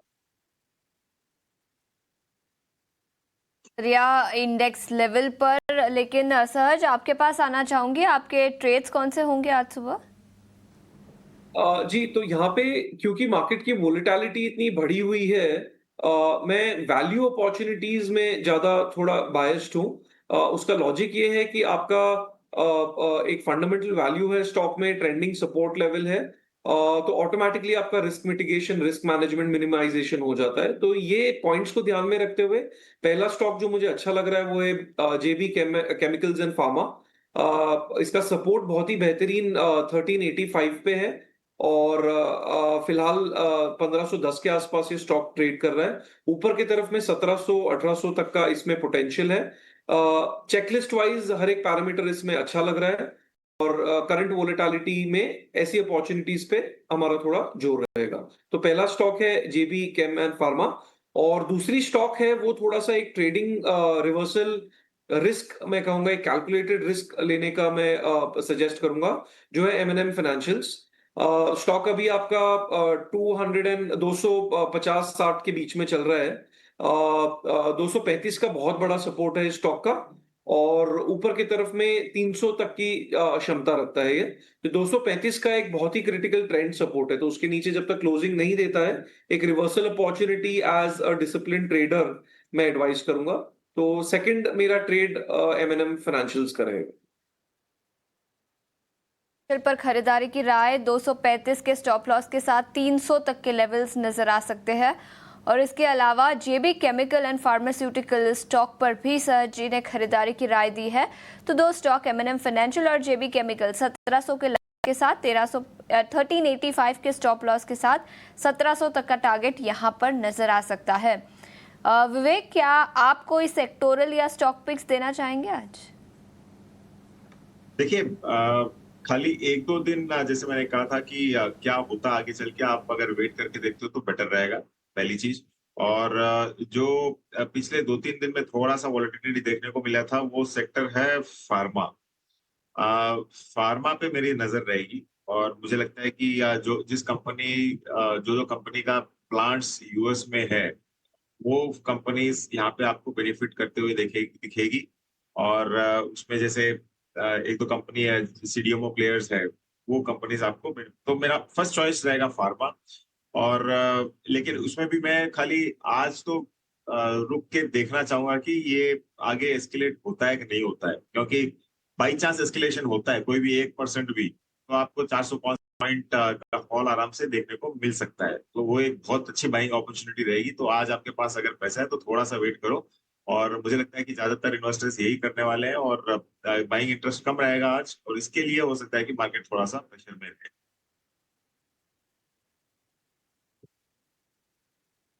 ठीक है, तो ये कुछ स्टॉक्स और सेक्टर्स जहां पर आपको अपनी नज़र रखनी चाहिए, और हमारे मेहमानों का नज़रिया भी काफ़ी पॉजिटिव, टेक्निकल और फंडामेंटल दोनों ही नज़रिया हमने आपके सामने रखा। और गिफ्ट निफ्टी से अभी करीब 50 अंकों की गिरावट के संकेत निकल कर आ रहे हैं, 24,370 के आसपास कारोबार करता हुआ।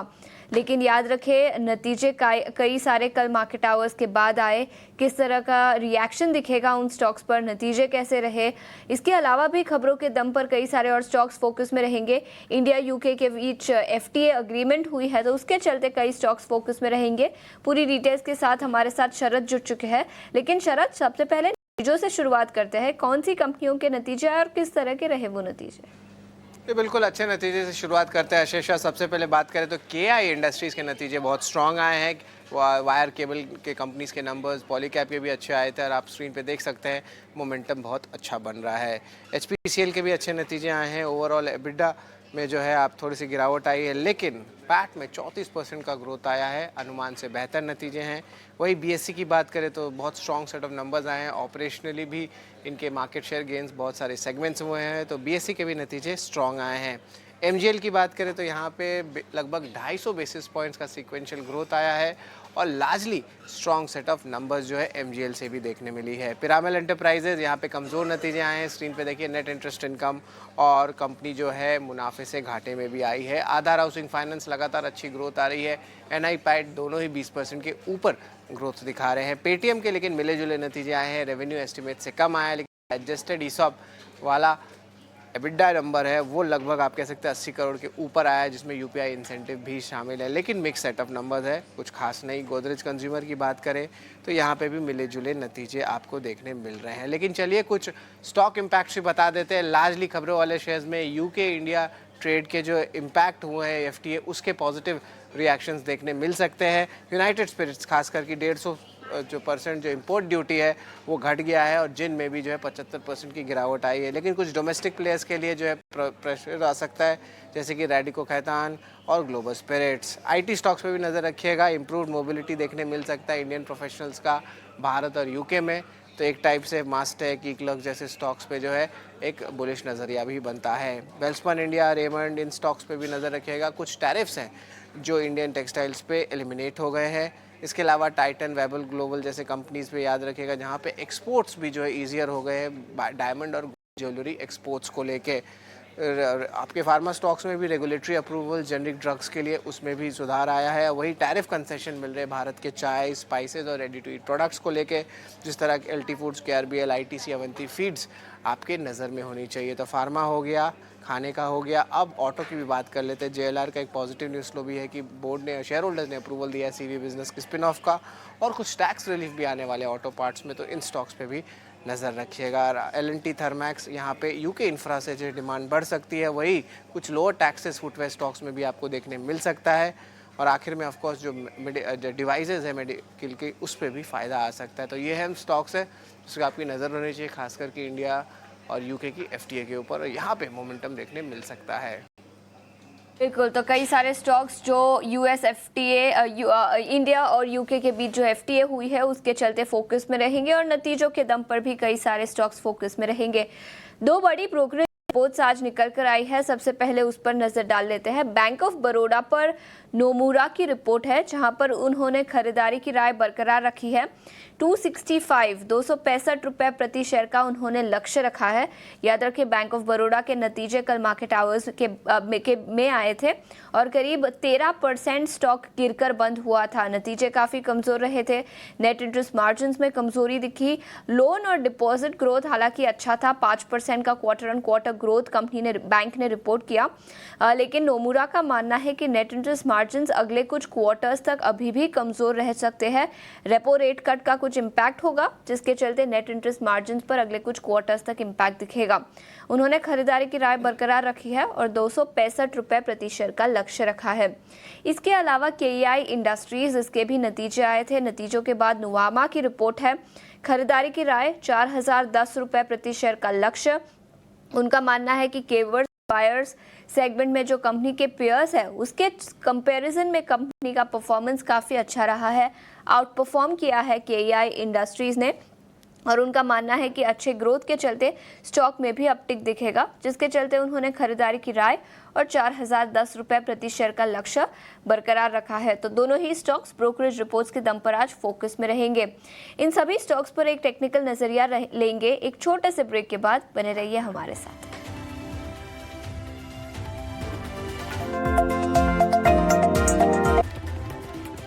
तो भारत का एक और जवाबी कार्रवाई के बाद आज बाजार पहली बार उसका रिएक्शन देंगे। जवाबी कार्रवाई हुई है रात को और रात से ही टीवी चैनल्स लगातार आपको सारी जानकारी दे रहे हैं, जितनी जानकारी देनी चाहिए जो हमारे अधिकार क्षेत्र के अंदर आती है। 10 बजे के आसपास सेना अपनी एक प्रेस कॉन्फ्रेंस करके आपको और जानकारी दे देगा, तो 10 बजे हम उस कॉन्फ्रेंस में भी आपको ले चलेंगे।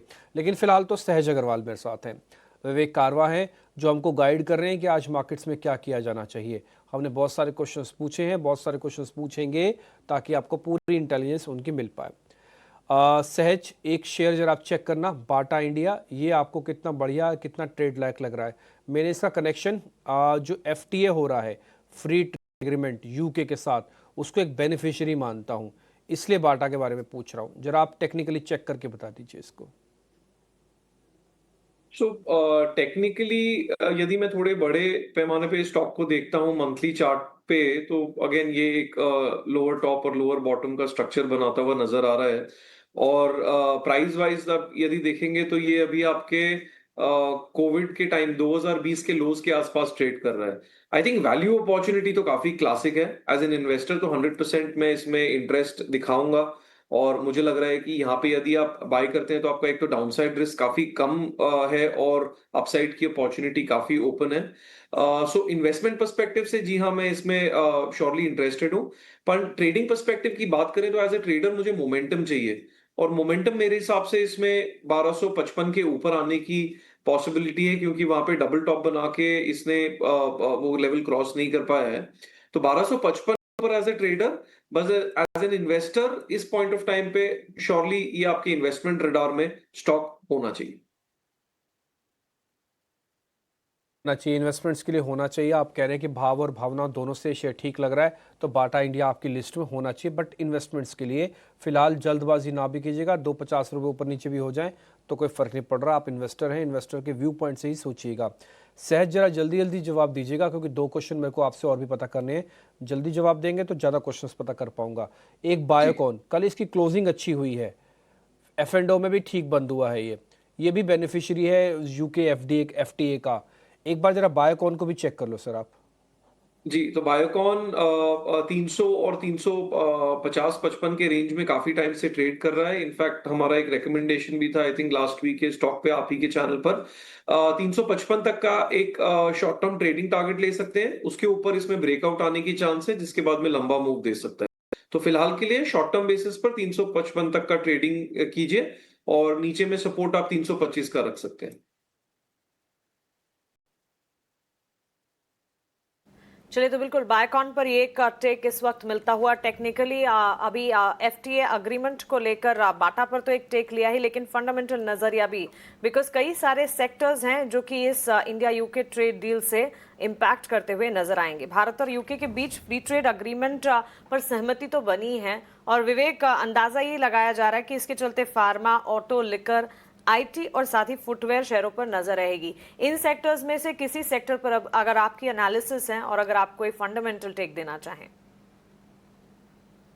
देखिए, पहले तो गिफ्ट निफ्टी ऑलमोस्ट रिकवर हो गया, खाली 30 पॉइंट डाउन है। और कल यही मैंने भी कुछ लोगों को बोला था कि लोग टेंशंस की बात कर रहे हैं, मॉक ड्रिल की बात कर रहे हैं, और इधर silently UK FTA sign up हो गया है, जिसका बेनिफिशियरी मतलब इंडिया बहुत बड़ा बेनिफिशियरी इसका भी बनेगा। मुझे लगता है कि फार्मा बहुत स्ट्रांग यहाँ पे भी, और स्पेसिफिकली लिकर कंपनीज भी मैं यहाँ पे देखना चाहूंगा, स्पेसिफिकली यूनाइटेड स्पिरिट्स और United breweries type of companies, क्योंकि मुझे लगता है कि इसका फायदा डायरेक्टली इन कंपनीज को मिलने वाला है। और ओवरऑल ऑटोमोबाइल थोड़ा सा नेगेटिव था अब तक, तो इस डील के चलते हुए मुझे लगता है कि वहां पे एक स्टेबिलिटी आपको देखने को मिलेगी। तो और बाकी पूरी डिटेल्स तो अभी भी पढ़ना मतलब डिटेल में बाकी है, लेकिन हाँ, ओवरऑल फार्मा, लिकर कंपनीज और ऑटोमोबाइल, ये तीनों सेक्टर मुझे अच्छे लग रहे थे।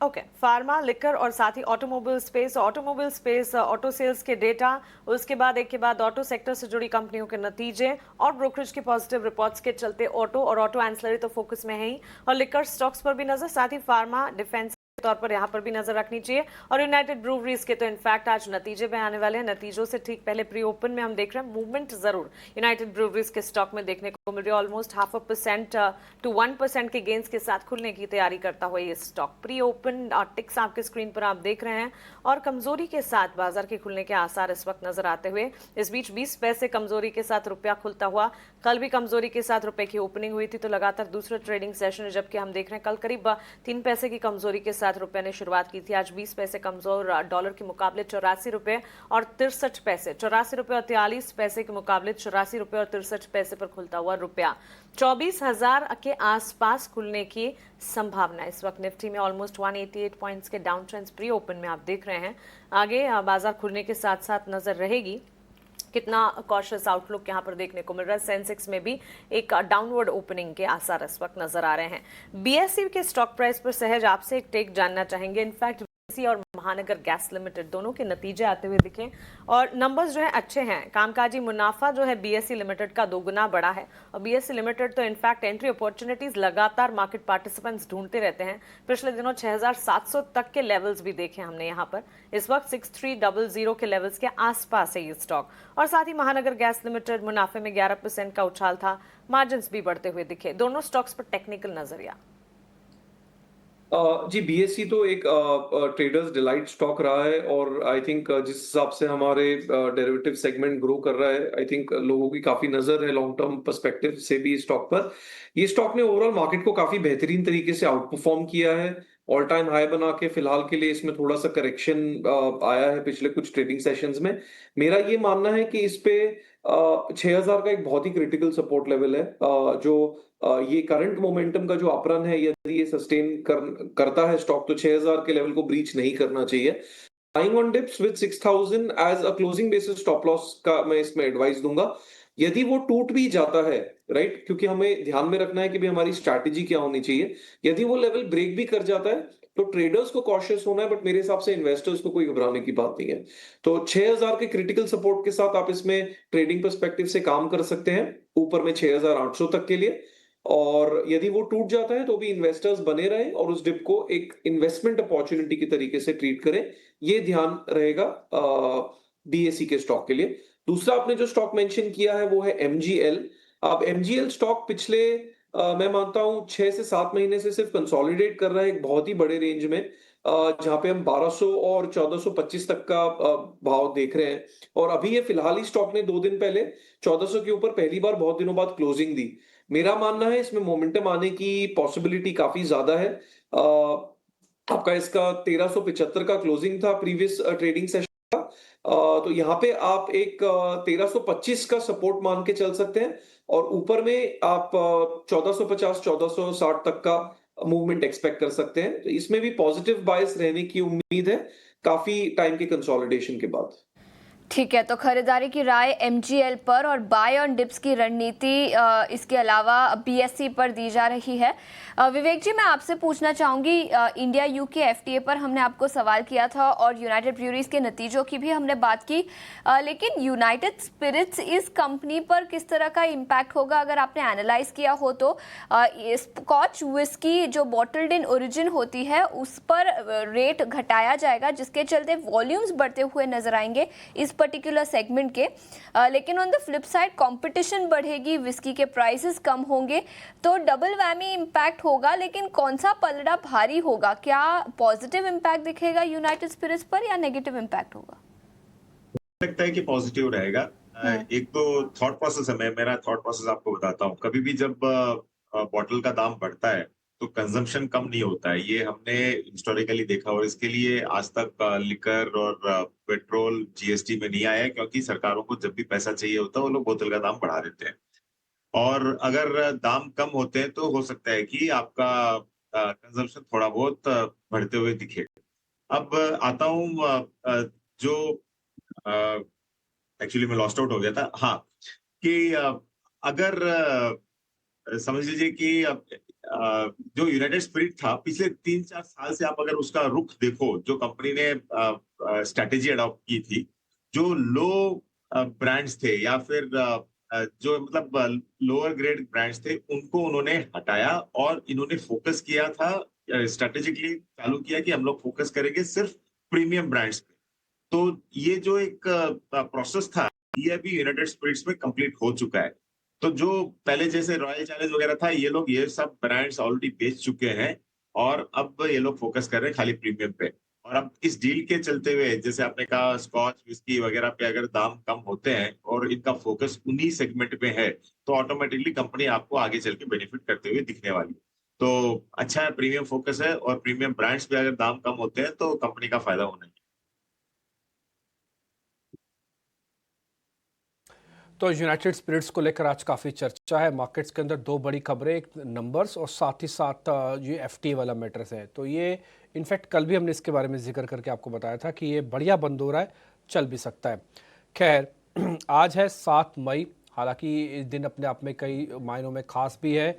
खास इसलिए भी है क्योंकि भारत ने एक जवाबी कार्रवाई करके ये मुंह तोड़ जवाब दे दिया कि अगर आप हमको कहीं भी छेड़ोगे तो उसका जवाब आपके घर में घुस के दिया जाएगा। जब बम पटाखे बज रहे थे तो एक आदमी का प्राकट्य दिवस भी था, यानी कि जन्म दिवस भी था, और वो जन्म दिवस था सहज अग्रवाल का। सहज हमारे साथ आज हैं। सहज, 7 तारीख, आपका हैप्पी बर्थडे आज। जी जी जी, बहुत बहुत खुश हूं मैं आज। इनफैक्ट मेरे को लग रहा है बहुत सालों बाद मुझे आज मेरे बर्थडे के दिन खुशी हो रही है। एक हमारे देश के लिए बहुत बड़ी एक विक्ट्री है। इनफैक्ट आज जब मैं मॉर्निंग वॉक कर रहा था तो कहीं ना कहीं मैं अपने सिपाहियों को याद करके वो एक स्पिरिट आ गया था कि हमें उन्हें बहुत रिस्पेक्ट देना चाहिए। So I think I am blessed कि आज मैं ये दिन सेलिब्रेट कर सकता हूँ पूरे देश के साथ। और थैंक यू आपको तो मेंशन सहज, करने के लिए। गिफ्ट के तौर पर विशेष में क्या चाहिए सहज? तो बस गिफ्ट के तौर पर विशेष में क्या चाहिए बोलो? बंगला, देखिए, गाड़ी, जो मर्जी मांगना मांग लो, हम आपको दे देंगे। नहीं नहीं, मैं थोड़ा सा ऑफ ट्रैक जाना चाहूंगा। मैं बोलूंगा देखिए, मार्केट तो हमारा बहुत बेहतरीन है, हमारी इकोनॉमी भी बहुत ग्रो कर रही है। मैं इन्वेस्टर्स और ट्रेडर्स को सिर्फ इतना बोलूंगा कि पैसे के पीछे भागिए, मेहनत कीजिए, साथ में अपने सेहत पे भी फोकस कीजिए। मैंने थोड़ा लेट रियलाइज किया है, तो मैं सबको बस इतनी विशेस करता हूँ कि सब हेल्दी रहे और खुश रहे, बस और कुछ नहीं चाहिए। नहीं, ये बात आपने बहुत मैं बोलूँगा कि मतलब सोना ने सही है, और आपकी लाख टके की ये बात है कि भाई सेहत ध्यान रखिए। इसलिए हमारे बड़े बुजुर्ग कभी ये नहीं बोल के गए थे कि मनी इज़ अ वेल्थ, वो बोल के गए हेल्थ इज़ अ वेल्थ। तो जो आप बता रहे हैं वो एक बहुत इंपॉर्टेंट लेसन है, और हम सबको वो तो बिल्कुल ही नहीं खोना चाहिए। खैर, आपको जन्मदिवस की बहुत बहुत शुभकामनाएं। हमारी इच्छा है, हमारी विशेज़ हैं कि आप स्वस्थ रहें, हेल्दी रहें और वेल्दी भी रहें। दोनों हमारी विशेज़ है आपके लिए। Thank you so much.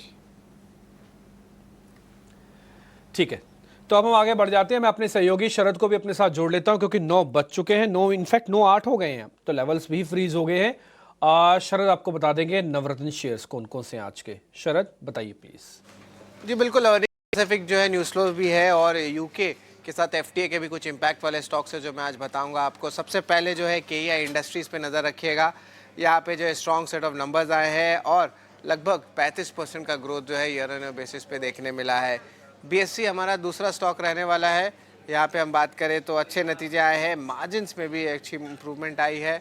और अगर अर्निंग्स की बात करें तो हमारा तीसरा स्टॉक रहेगा वो रहेगा एमजीएल।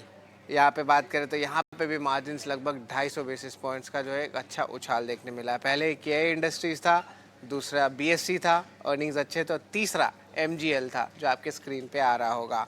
इसके अलावा आधार हाउसिंग फाइनेंस की बात करते हैं जहाँ पे नेट इंटरेस्ट इनकम और पैट दोनों ही सेगमेंट में हम बात करें तो अनुमान से बेहतर नतीजे आए हैं। 20% के ऊपर का ग्रोथ देखने मिला है। पेटीएम की बात करें तो मिले जुले नतीजे आए हैं।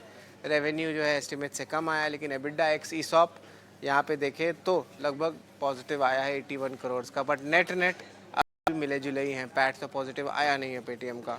यूनाइटेड स्पिरिट्स की बात करें तो पॉजिटिव है। इंडिया यूके एफटीए के लिए जो है इंपोर्ट ड्यूटी स्कॉच विस्की में कम होगी, स्टॉक के लिए सपोर्टिव है।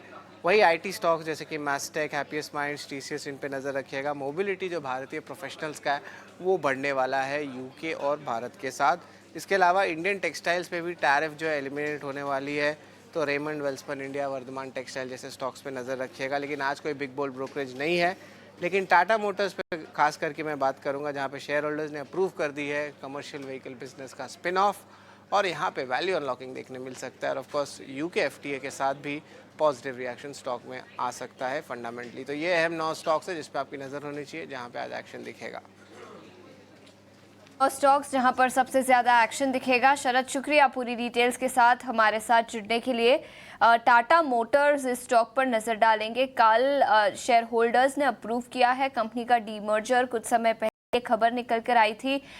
काफी कुछ प्रोग्रेस हुआ है इस फ्रंट पर। हालांकि स्टॉक 1000 के लेवल्स पे कारोबार कर रहा था, उसके बाद काफी गिरावट के साथ स्टॉक अब 640 के आसपास। विवेक जी, क्या राय होगी आपकी? फंडामेंटल नजरिया क्या होगा टाटा मोटर्स पर, स्पेशली डीमर्जर के पर्सपेक्टिव से देखें तो क्या व्यू होगा? देखिए, डीमर्जर तो अप्रूव हुआ है, लेकिन आप अगर दोनों मिला के सम ऑफ द पार्ट्स भी अगर आप देखो तो वैल्यूएशन बहुत ही सस्ता लग रहा है टाटा मोटर्स का। और जो आगे मतलब इनके जो नई गाड़ियां आने वाली है और आगे का प्लानिंग देखते हुए मुझे लगता है कि आपको अगर 7 साढ़े 7 की पी में अगर स्टॉक मिलता है, जो करीबन 1200 चला गया था, 50% दाम में आपको एक लार्ज कैप मिल रहा है, ये नो ब्रेनर है। यू शुड अगर थोड़ा सा टाइम देने के लिए आप रेडी हो, क्योंकि ऑटोमोबाइल थोड़ी सी प्रॉब्लम है, लेकिन हाँ, अगर यहाँ पे आप टाइम देते हो तो बहुत ही अच्छा स्टॉक लग रहा है मुझे। और यहाँ से 20-25% रिटर्न आराम से आपको मिल सकता है आगे चल के।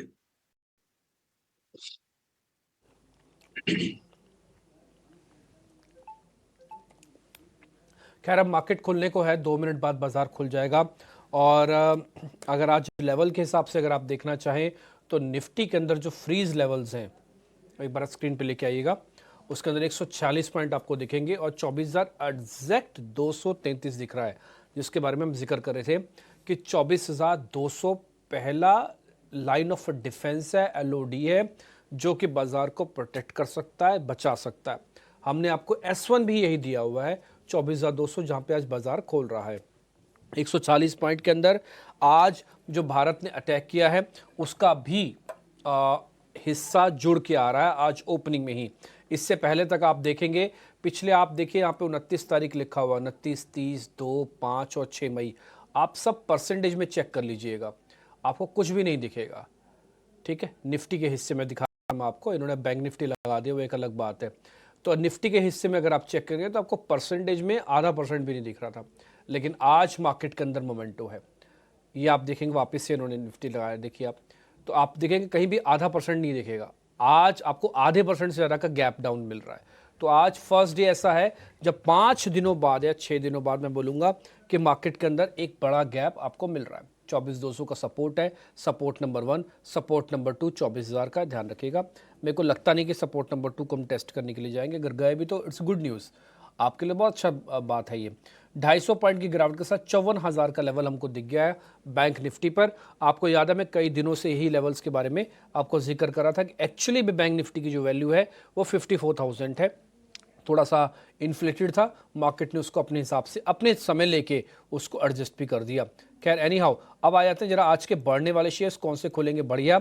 आज यूनाइटेड स्पिरिट्स खुलेगा 2.5% ऊपर, BSE खुलेगा 2% ऊपर, दोनों पे इम्पैक्ट है न्यूज़ का। हिंडाल्को, भारत फोर्ज और इंडस टावर, ये भी कुछ शेयर्स हैं जो आज बढ़कर खुलने जा रहे हैं। जहां पर नुकसान मिलेगा वो है स्विगी, 6% नीचे खुलेगा, और टोरेंट पावर भी आज 3.5%। इसके अलावा CG पावर करीब 3 से 3.5% गिरावट इसमें भी दिखेगी। बड़े शेयरों में आज हिंडाल्को, पावर ग्रिड खुलेंगे ऊपर, और कुछ ज़्यादा बड़ा डैमेज मार्केट के अंदर आज नहीं दिख रहा। ये जैसे भारत ने स्ट्राइक कैलकुलेटेड किया है, ऐसे कैलकुलेटेड मार्केट्स के अंदर आज एडजस्टमेंट हो रही है। मेरे को लगता नहीं कि बहुत बड़े फॉल के साथ आज हम काम करेंगे, उल्टा ये तो अपॉर्चुनिटी है, जिसको इस अपॉर्चुनिटी का फायदा लेना है वो पहले 24,200 और फिर 24,000 तक की वेट करके इसके अंदर एंटर भी कर सकता है। 185 शेयर एडवांसेस के साथ हैं, 1600 शेयरों का डिक्लाइंस है। बताने के लिए सफिशिएंट है कि आज कमजोर शुरुआत तो हुई है, मिड कैप और स्मॉल कैप में भी हुई है, आधे % की गिरावट के साथ हुई है। देखिए निफ्टी ने अभी तक ओपनिंग का झटका झेल लिया है और उसने 24,200 को पार नहीं किया, नहीं है। हाँ, इंडिया विक्स अभी 2-2.5% ऊपर पहुंचा है। मैंने आज आपको बताया था आज निफ्टी को ना देखना, आज विक्स को देखना। विक्स शुरुआत में करीब 3-3.5% ऊपर है। इसका मतलब ना तो एवरेज करना है, ना ही कोई बड़ा फैसला लेना है, ना ही पोजीशंस बढ़ानी है, ना ही कुछ करना है। जो है उसी को संभालो फिलहाल के लिए। विक्स को थोड़ा कूल डाउन होने दो, आप अपने आप काम करोगे। बॉस 20 के विक्स पे मैं और आप, कम से कम रिटेलर्स की इतनी हिम्मत नहीं होती है। देखते देखते बैंक निफ्टी ने अपनी सारी गिरावट खत्म कर ली और आज ही ऊपर आ गया। अगर आशीषा को ये याद होगा, आज सुबह भी हमने ये बात रखी थी कि बैंक निफ्टी ने ऑलरेडी ना केवल 54,000 के अपने लेवल को पा रखा है, बल्कि उसने ज़्यादा तेज़ गिर के अपने आप को ओवर सोल्ड भी कर रखा था। पुट कॉल रेशियो अगर आप चेक करेंगे तो उसका 86 बनता है, जो कि ओवर सोल्ड की कैटेगरी में है। और दूसरा, बैंकिंग में आज एक स्ट्रॉन्ग पुल बैक आने के चांसेस थे। शुरुआत गैप के साथ हुई, बढ़िया हो गया। अब आप देखो विक्स का बढ़ना रुका, बाजार का कवर होना शुरू हुआ और एडवांस रेशियो भी सुधरी है। 185 से सीधा 600 शेयर्स आपको स्क्रीन पर आते हुए दिख रहे होंगे। अब ये सारी चीज़ें मैं आपको टाइम टू टाइम बताता रहूँगा, नोटिस करवाता रहूँगा, बट मैं फिर भी एक रिक्वेस्ट करूँगा आपसे कि 19.5 का विक्स है, जब तक विक्स 17 के नीचे नहीं पहुँच जाता कोई बड़ा माल, बड़ी एवरेज वगैरह भी कुछ मत करना। अभी थोड़ा रोके रखो अपने आप को। ये उतार चढ़ाव मार्केट का हिस्सा है। आप स्विंग में प्रोफेशनली ट्रेंड हो तो ठीक है, अदरवाइज आप आंख बंद करके सिर्फ बाय या सेल करते हो तो वो ये बाजार वैसा नहीं है। स्टॉक स्पेसिफिक काम करना, खबर वाले शेयरों पे ज़्यादा काम करना। अब आ जाते हैं जरा आज के टॉप गेनर्स कौन कौन से हैं। जैसे शुरुआत में आपको पता है यूनाइटेड स्पिरिट्स ऊपर है, BSC दिखाते जाओ स्क्रीन पर फटाफट से।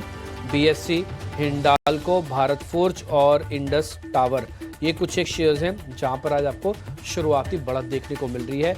और इन सब में बढ़त कईयों में तो आधे परसेंट गया, कईयों में 2-2.5%, 3% तक भी पहुंच चुकी है। इसके अलावा मैं अगर और कैटेगरी चेक करूं जिसको मिड कैप कैटेगरी कहते हैं, उसमें अगर आप देखेंगे तो पेटीएम भी आप शामिल होगा 2.5%। आज पिरामिड एंटरप्राइजेस के अंदर भी शुरुआती बढ़त अच्छी है, करीब 3% के आसपास की, ये भी आप नोटिस कीजिएगा। इसके अलावा वेल्सपन लिविंग 3% ऊपर, KPR मिल्स 5.5% ऊपर आज ये शेयर्स हैं। CCL प्रोडक्ट, कल तो इसके नंबर्स आए थे, कल तो ठीक था, लेकिन आज प्रॉफिट बुकिंग करा रहा है। आज इसमें गिरावट करीब 3-3.5% की है। इसके अलावा कंसाई नेरोलैक आज 2.5% नीचे है। ये कुछ एक और शेयर्स हैं जो आज नोटिसेबल शेयर्स हैं, इस पे आप ध्यान रख सकते हैं। 200 पॉइंट की बढ़त के साथ बैंक निफ्टी ने ना केवल अपने 54,000 के लेवल पे टच करके ये बताया कि देखिए यहाँ पे बिल्कुल मेरा सेफ जोन है, मैं यहीं पे आना चाहता था, आ गया, और वहीं से ही स्ट्रॉन्ग पुल बैक है। अगर आपको याद होगा, हमने आपको एक्सपायरी के लेवल की कैलकुलेशंस करके बताई थी कि हमारे हिसाब से 54,000 आना चाहिए था, लेकिन ये 1,000-1,500 पॉइंट ज़्यादा ही चल गया। और हमने उस लैंग्वेज में भी आपको बताया था कि एक नए ऑर्बिट में आ गया है, उस ऑर्बिट के अंदर से वापस। अगर आप 1 मिनट के लिए मेरा स्क्रीन वाला चार्ट दिखा सकते हैं तो मैं बैंक निफ्टी के बारे में थोड़ा और आपको बता पाऊंगा। एक बार अगर मेरी स्क्रीन जहाँ पे मैंने बैंक निफ्टी डाला है, एक बार जरा वो दिखा देगा, फिर हम हीट मैप दिखाना शुरू करेंगे। जल्दी सारा काम कीजिएगा और उसके बाद हीट मैप के बाद ट्रेडिंग कॉल्स आएंगी। ये वही ऑर्बिट है जो मैंने आपको पहले भी नोटिस कराया था कि 54,000 तक आना चाहिए इस लाइन तक, लेकिन जोर का झटका ऐसा लगा डेरिवेटिव एक्सपायरी का कि एक नए ऑर्बिट में आ गया, लेकिन ये ऑर्बिट इसको संभाल नहीं पाया। फाइनली ये उसी जगह पर आके टिक गया है जहां पर इसको आना चाहिए था, यानी 54,000 आज के समय के हिसाब से इसकी फेयर वैल्यू बनती है। अब जो करेगा आगे करेगा और डाटा के हेल्प से करेगा, लेकिन जो इन्फ्लेशन वाला हिस्सा था, फालतू की तेजी थी, वो काफ़ी हद तक मार्केट ने एडजस्ट कर दी है। अब इसको हटा दो। अब हीट मैप ले आओ स्क्रीन पर, हीट मैप फटाफट से दिखाते जाओ। पहले निफ्टी का आएगा, फिर बैंक निफ्टी का आएगा, फिर अलग अलग सेक्टर्स आएंगे, वो आपकी स्क्रीन पर नोटिस होता जाएगा। निफ्टी IT इंडेक्स में आज दम नहीं है, और वैसे भी FTA का जो बेनिफिट है वो IT कंपनीज को बहुत बड़ा नहीं मिलेगा, है ना। US के FTA के साथ मिलेगा, UK के साथ नहीं मिलेगा।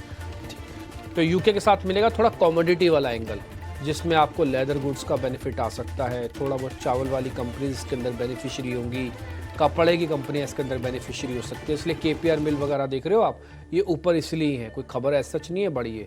इसके अंदर आप देखोगे, आप निफ्टी का जो हीट मैप, जियोफिन क्योंकि भी इसका पार्ट है, तो जियोफिन के अंदर आधे से 0.1% तक की बढ़त। टाटा मोटर्स, BEL भी ऊपर है।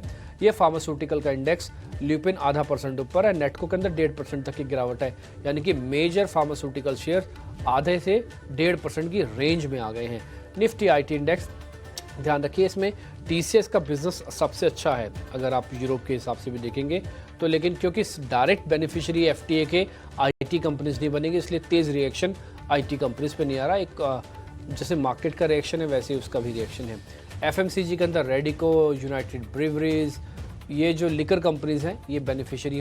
वरुण बेवरेजेस और मैरिको जैसी कंपनीज भी आज थोड़ा ऊपर दिख रही है। रियल एस्टेट के अंदर ओबरॉय रियल्टी ऊपर, और सबसे ज़्यादा टूटने वाला शेयर बना है शोभा डेवलपर्स, जिसमें 0.5% तक का नुकसान है। ये मेटल्स के अंदर आपको मेटल्स का मूव अच्छा आएगा, क्योंकि UK के साथ हम लोग को कमोडिटी एक्सचेंजेस में काफ़ी बेनिफिट मिलेगा, तो इसलिए मेटल्स के अंदर मूव आना स्वाभाविक था और अभी रहा है। इसके अलावा ऑटो के अंदर भी बेनिफिशियरी होंगे आप। ऑटो एंसिलरीज का गढ़ यूरोप भी है और हम भी हैं, ऐसा नहीं है, लेकिन हम दूसरे तरह के प्रोडक्ट्स के साथ हैं।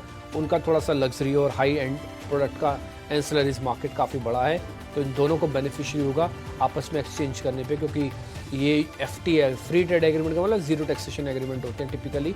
अगर आप इकोनॉमिक्स में इंटरेस्ट रखते हैं तो ये काफ़ी इंपॉर्टेंट रोल अपनाते हैं किसी भी देश की इकॉनमी के अंदर। ध्यान रखा जाए यूके के साथ हमारा जो FTA हुआ है, हम बराबर की इकॉनमी है ऑलमोस्ट, हम दोनों, हम भी 5वें नंबर पे हैं, कभी वो 5वें पे आ जाते हैं, कभी हम 5वें आते हैं, थोड़ा बहुत मूवमेंट के बाद में, तो हम बराबर की इकॉनमीज़ हैं, दोनों के बीच में फेयर डील जैसा लगता है। ये इंडिया विक्स है, देखो अभी भी ये 2-2.5% ऊपर है, इसने मार्केट को रिकवर करने का रूम तो दे दिया, लेकिन फिर भी अभी भी निफ्टी थोड़ा स्ट्रगल कर रहा है 28 पॉइंट की गिरावट के साथ। बट बैंक निफ्टी ने, क्योंकि वो फेयर वैल्यू पे था, स्मार्ट मूव आना पेंडिंग था, वो आया है, ये स्मार्ट मूव 200 पॉइंट का, लेकिन फिर भी ध्यान रखिएगा एवरेज करने से थोड़ा बचिएगा। अभी भी मार्केट में एक दिन और दे देंगे, कुछ प्रॉब्लम नहीं है।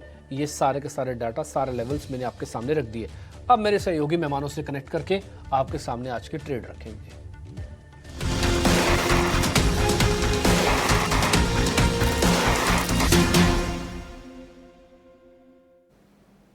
अच्छा प्रदर्शन कहा जाएगा बाजार का, क्योंकि शुरुआत भले ही हमने कमजोरी के साथ की, लेकिन विद इन फ्यू सेकेंड्स कहा जाएगा कि निचले स्तरों से बाजार में रिकवरी। इस वक्त अगर आप देखेंगे निफ्टी में करीब 150 अंकों की रिकवरी देखी जा रही है। बैंक निफ्टी के मुकाबले बेहतर प्रदर्शन करता हुआ रिकवरी वहां पर भी मिली। ब्रॉडर मार्केट्स में भी अगर आप देखेंगे अच्छी खासी रिकवरी के बीच कामकाज देखने को मिला है। सेक्टर स्पेसिफिक भी बाजार की चाल लगातार हम आपको बता रहे हैं, और सेक्टर स्पेसिफिक यूके और साथ ही इंडिया के बीच FTA की जो डील हुई है उसके चलते कुछ सेक्टर्स है जहां पर फोकस है, और इसी के इतर PSU bank, mid select, auto, bank, energy और मेटल, ये सारे के सारे सेक्टर्स हैं जो कि इस वक्त अच्छा खासा परफॉर्मेंस दिखा रहे हैं। PSU बैंकिंग स्पेस जो है आउट परफॉर्म करते हुए इस वक्त, और ऑटो इंडेक्स में भी अच्छा खासा एक्शन बाजार खुलने से पहले दोनों ही स्पेसेस को टच बेस किया था। ऑटो सेक्टर पर राय भी रखी थी, फंडामेंटल टेक्निकल नजरिया भी आपको बताया था। Real estate, IT, FMCG, pharma, ये सारे के सारे खेमे हैं, ये सारे के सारे सेक्टर्स हैं जहां पर आज बिकवाली का दबाव गिरावट के साथ इस वक्त ट्रेड देखने को मिल रहा है। चलिए आगे बढ़ेंगे। investforedu.com के head of research and investment Aditya Agarwal अब हमारे साथ जुड़ गए हैं। आदित्य, गुड मॉर्निंग, स्वागत है आपका 18 आवर्स स्वदेश पर। बताइए बाजार की इस चाल को कैसे देखते हैं आप? शुरुआत भले ही कमजोरी के साथ हुई, लेकिन विद इन सेकेंड्स कह सकते हैं मार्केट ने अपने आप को बेहतरीन तरीके से संभाला, और साथ ही आपके opening trades. Good morning Mansi, show पे बुलाने के लिए शुक्रिया। मार्केट ने डेफिनेटली ये जो सुबह सुबह हमने देखा कि एक गैप डाउन ओपनिंग के संकेत दिखा रहे थे SGX Nifty following the attacks. मुझे लग रहा है कहीं ना कहीं मार्केट उसको एब्जॉर्ब कर चुका है, लेकिन अभी भी अर्ली डेज है। जैसा कि डिम्पी जी भी शो के स्टार्ट में कह रहे थे कि विक्स 19 के ऊपर सस्टेन कर रहा है। जब तक विक्स 19 के ऊपर सस्टेन करता है, मैं अग्रेसिव बाइंग के साथ नहीं जाना चाहूंगा, क्योंकि यूजुअली एक पड़ाव रहता है विक्स का 19 से लेके 14 और 13 का, और अगर 19 के ऊपर विक्स निकल जाता है तो चांसेस होते हैं कि विक्स एक बार 22-23 लेवल्स को भी टेस्ट कर जाए। तो इंडेक्स लेवल्स पे मैं थोड़ा सा कॉशियस रहना चाहूंगा। हालांकि मार्केट ने एब्जॉर्ब करके रिकवरी दिखाई है, बट स्टिल ऊपर के लेवल्स पे 24,500 से लेके 24,600 के रेजिस्टेंसेस है। नीचे की तरफ 200 DA में जहाँ की 24,000 वो एक सपोर्ट है। मुझे लग रहा है शायद मार्केट इस रेंज में थोड़ा समय बिताएगा जब तक और क्लैरिटी नहीं आ जाती है, जब तक कि थोड़े नर्व सेटल नहीं हो जाते। और स्टॉक स्पेसिफिक और सेक्टर स्पेसिफिक मूवमेंट मुझे लग रहा है मानसी यहाँ पे हो सकता है। और जो फ्री ट्रेड एग्रीमेंट हुआ है यूके के साथ, उसके चलते जो कुछ सेक्टर्स और स्टॉक्स बेनिफिशियरी है, मुझे लग रहा है उनमें शायद बाइंग हमें देखने मिल सके। तो अगर हम बात कर ले तो ऑटोज मुझे लग रहा है कहीं ना कहीं यहाँ पे एक अच्छा मूव दिखा सकते हैं। ऑटो एंसिलरी, तो ऑटोज की बात कर ले तो मेरे रडार पे टाटा मोटर्स है। एक अच्छा कंसोलिडेशन हुआ, करेक्शन, बड़े करेक्शन के बाद, कंसोलिडेशन के बाद एक स्टॉक आज 3-3.5% ऊपर है। अब अच्छा बेस फॉर्मेशन हो चुका है, रिस्क टू रिवॉर्ड बहुत ही बेहतरीन फेवरेबल है यहाँ पे मानसी। तो मेरे हिसाब से खरीदारी करनी चाहिए करंट लेवल्स पे। 640 का एक स्टॉप लॉस लगाए और थोड़ा सा लंबा नजरिया रख के अगर आप इसको खरीदारी करें तो यहाँ पे आपको 750 के लेवल्स देखने मिल सकते हैं। इमीडिएट टारगेट इस पे 720 का आएगा, और अगर थोड़ा इंतजार करेंगे इसमें तो 750 के लेवल्स देखने आपको मिल सकते हैं। तो पहला स्टॉक मेरे रडार पे टाटा मोटर्स का रहेगा। उसके अलावा अगर हम बात कर ले ट्रेडिंग के लिहाज से, अगर कोई स्टॉक्स देखना हो तो डिफेंस काउंटर्स देख सकते हैं। कहीं ना कहीं उसमें भी थोड़ा मोमेंटम प्ले आज देखने मिल सकता है। तो का जो काउंटर है वो मेरे रडार पे रहेगा। इंट्राडे बाइंग के नजरिए से देख सकते हैं इसको। 4800 4700 दो टारगेट्स यहाँ पे बनकर आते हैं। तो 47 4800 दो टारगेट्स के लिए खरीदारी करें। नीचे में स्टॉप लॉस आपको लगाना है 4450 का। डिफेंस क्षेत्र पर नजर होनी भी चाहिए, और डिफेंस क्षेत्र शिप बिल्डिंग स्टॉक्स में अच्छा रिएक्शन इस वक्त। HAL, BEL, BDL ये सारे के सारे स्टॉक्स हरे निशान के साथ ट्रेड करते हुए। आदित्य अग्रवाल के रेडार पर 4700 के लेवल्स हिंदुस्तान एरोनॉटिक्स लिमिटेड में नजर आ सकते हैं। ट्रेडिंग ओपनिंग ट्रेड के तौर पर HAL और साथ ही टाटा मोटर्स दोनों स्टॉक पर एक नजरिया। लेकिन इस बीच दो और स्टॉक्स हैं जिस पर आपकी राय में जानना चाहूंगी। एक स्टॉक जिसके नतीजे आ गए, उसके बाद पॉजिटिव रिएक्शन, एक जिसके नंबर्स आने वाले हैं। BSE लिमिटेड को पुल अप करेंगे। BSE लिमिटेड के नंबर्स आए, रिजल्ट काफी दमदार रहे और दमदार नतीजों का असर है जो कि इस वक्त हम देख रहे हैं 7% की तेजी। वॉलेटाइल मार्केट है, बावजूद इसके हम देख रहे हैं 6700 के स्तर जो पिछले दिनों देखे थे, वापस से यही तस्वीर हम देख रहे हैं 6709 to be precise. BSE limited में एक तरफा तेजी का दौर और नतीजों के आने के बाद ये तेजी और ज्यादा बढ़ती हुई, स्ट्रेंथ डेवलप होती हुई BSE लिमिटेड पर आए। और साथ ही KEI इंडस्ट्रीज के नतीजे आने वाले हैं। नंबर से ठीक पहले स्टॉक में हम देख रहे हैं मजबूती का रिएक्शन। दिन के उच्चतम स्तर पर करीब 3% की तेजी के साथ ये स्टॉक 3284 पर ट्रेड करता हुआ। आदित्य, दोनों स्टॉक्स पर आपका टेक्निकल टेक। पहले BSE की बात कर लेते हैं मानसी। NSE के भी नंबर्स आए, नतीजे ठीक ठाक आए थे, कुछ बहुत उम्दा नहीं आए और BSE के नंबर्स उसके सामने अच्छा है तो थोड़ा सा आउट परफॉर्मेंस हमें देखने मिल रहा है। स्टॉक ऑलरेडी 8% ऊपर है फिलहाल ट्रेडिंग सेशन पे। और अगर हम देख ले तो मुझे लग रहा है इसमें बिल्डअप और होगा आने वाले दिनों में। 7000 के लेवल्स को इजीली क्रॉस कर सकता है स्टॉक। एज अ डिस्क्लोजर ये स्टॉक हमारे क्लाइंट्स को रिकमेंडेड हो सकते हैं, उनके पोर्टफोलियो में हो सकते हैं और हम अभी बुलिश स्टांस मेंटेन करते हैं इस पे। अगर आप थोड़ा लंबा नजरिया रखते हैं, साल 2 साल का, तो डेफिनेटली BSE आपके पोर्टफोलियो में होना चाहिए। और ऊपर के लेवल्स पे 7000 के लेवल जैसे कि मैंने कहा कि वहां पे इजीली टेस्ट कर सकते हैं। अगर आपको फ्रेश एंट्री लेने का मौका देख रहे हैं तो थोड़ा इंतजार करें। यहाँ पे जो एक प्रीवियस हाई था इसका विच वाज समवेयर अराउंड 6750 6760, अगर उसको क्रॉस कर देता है स्टॉक तो फिर एक फ्रेश एंट्री आप ले इसमें 7000 के टारगेट्स के लिए। और नीचे में स्टॉप लॉस आपको फिर 6600 का लगाना है। इसके अलावा अगर आपको कोई दूसरा इस क्षेत्र में स्टॉक देखना हो तो MCX मेरे हिसाब से वो भी एक अच्छा विकल्प है। MCX में भी खरीदारी कर सकता है। अगेन यहाँ पे टारगेट 7100 के आएंगे और नीचे 6000 का स्टॉप लॉस लगाना है। अब हम KEI की बात कर लेते हैं। हमने देखा कि बहुत शानदार नंबर्स आए पॉलीकैप के और RR केबल के। उसके बाद दोनों स्टॉक्स ने एक अच्छा खासा एक अप मूव दिखाया है और ट्रेंड बहुत ही स्ट्रांग है पूरे वायर्स और केबल्स। अगर सेक्टर की हम बात कर ले तो मुझे लग रहा है यहाँ पे अच्छा खासा एक अप मूव आना चाहिए। KEI भी मुझे लग रहा है कि यहाँ पे एक अच्छा अप मूव दिखाएगा। अच्छा खासा करेक्शन आया था ये सब स्टॉक्स में मानसी। तो करंट लेवल्स पे मैं सजेस्ट करूंगा आप खरीदारी करें, बिल्कुल अच्छे नतीजे आने के अनुमान है। और 3800 के टारगेट्स यहाँ पर निकल कर आएंगे, 3200 का स्टॉप लॉस लगाए तो बाइंग सजेस्ट करूंगा मैं KEI इंडस्ट्रीज पे भी। और पूरे केबल्स एंड वायर्स सेक्टर पे ही हमारा आउटलुक पॉजिटिव है फिलहाल के लिए। पॉलीकैप में भी अगर आप देखेंगे तो अच्छी खासी अप मूव यहाँ पे आती हुई दिखती है और मुझे लग रहा है वहाँ पे भी आपको एक अच्छा अप मूव देखने मिलेगा। अगर पोजीशन है, एग्जिस्टिंग पोजीशन को बरकरार रखने की राय, नई खरीदारी के लिए एंट्री अपॉर्चुनिटीज भी ढूंढनी है। और आदित्य, NSE के नतीजों की आपने बात कही, आइए हमारे व्यूअर्स को NSE के नतीजे कैसे रहे, आंकड़े कैसे रहे वो भी बता देते हैं। कंसोलिडेटेड प्रॉफिट में करीब 47% की बढ़ोतरी NSE के नंबर्स में देखने को मिली। 12188 करोड़ आंकड़ा जो है पोस्ट होता हुआ दिखा है। टोटल इनकम के फिगर की अगर बात करें 4397 करोड़ टोटल इनकम का फिगर। मुनाफा 2650 करोड़ Q4 FY25 के लिए और वित्त वर्ष 2025 के लिए अगर बात करें कंसोलिडेटेड प्रॉफिट के आंकड़े में 47% का इजाफा।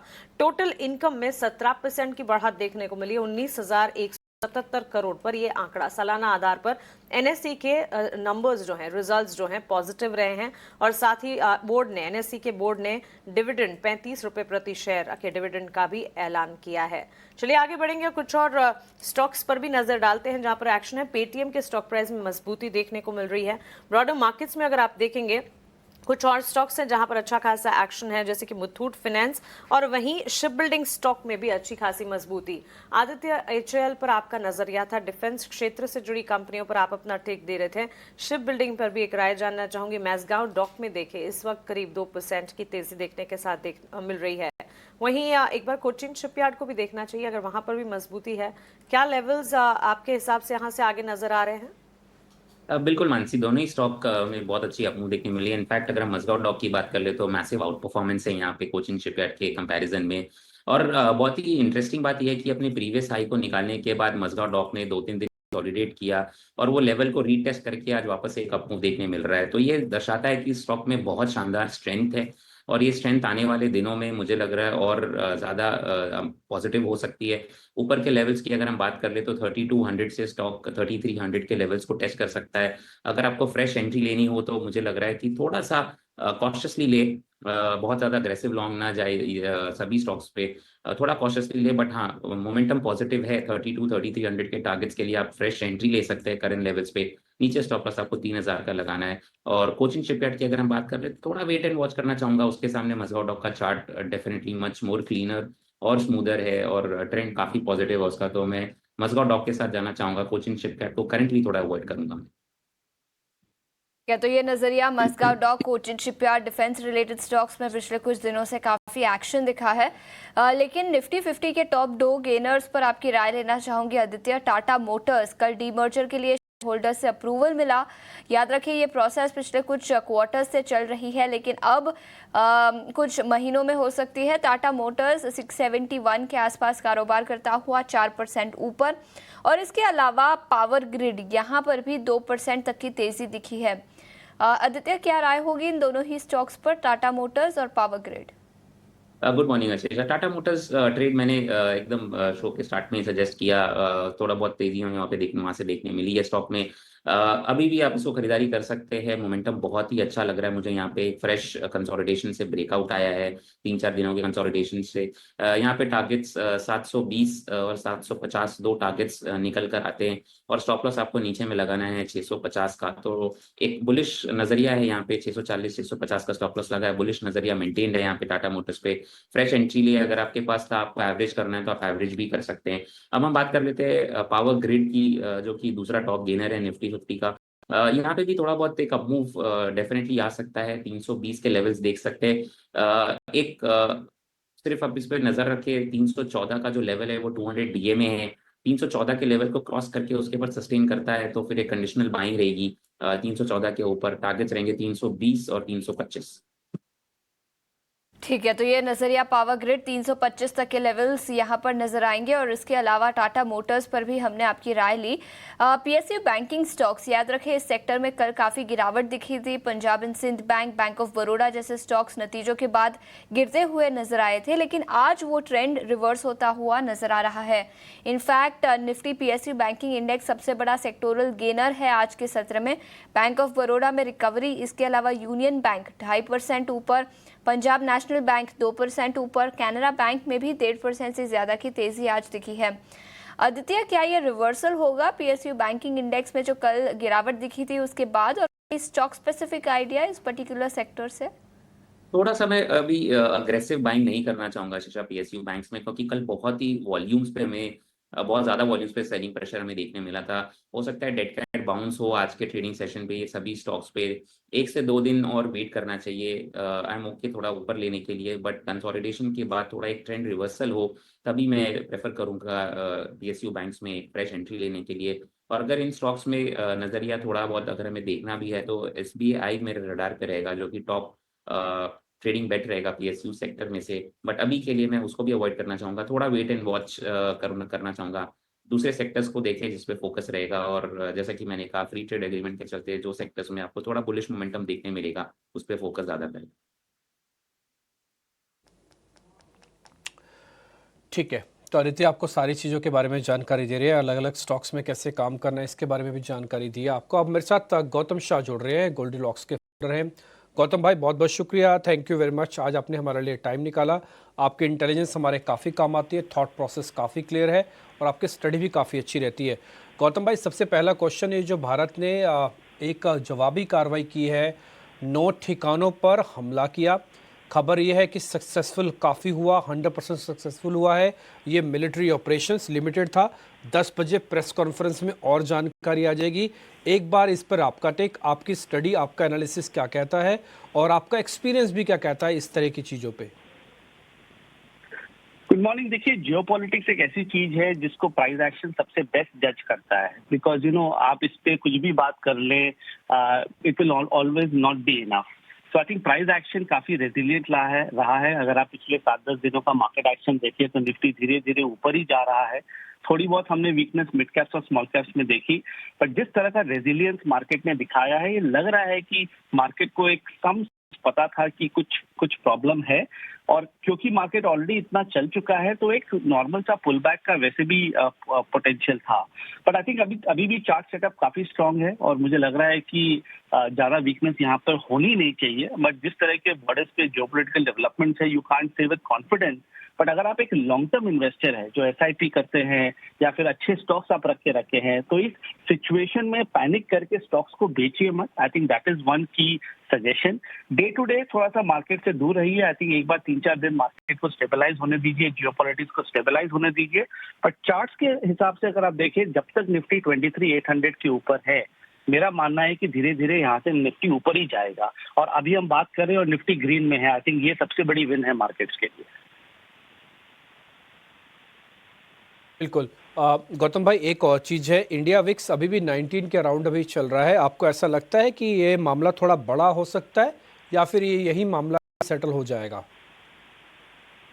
देखिए, we'll have to take a call after the press briefing, so I think very early days कि इस पे आप कुछ भी कॉल लें। बट हाँ, हिस्टोरिकली अगर आप देखें, जब भी इंडिया विक्स 18-19 के ऊपर रहा है, डेफिनेटली थोड़ी बहुत कंसर्न और नर्वसनेस तो रही है।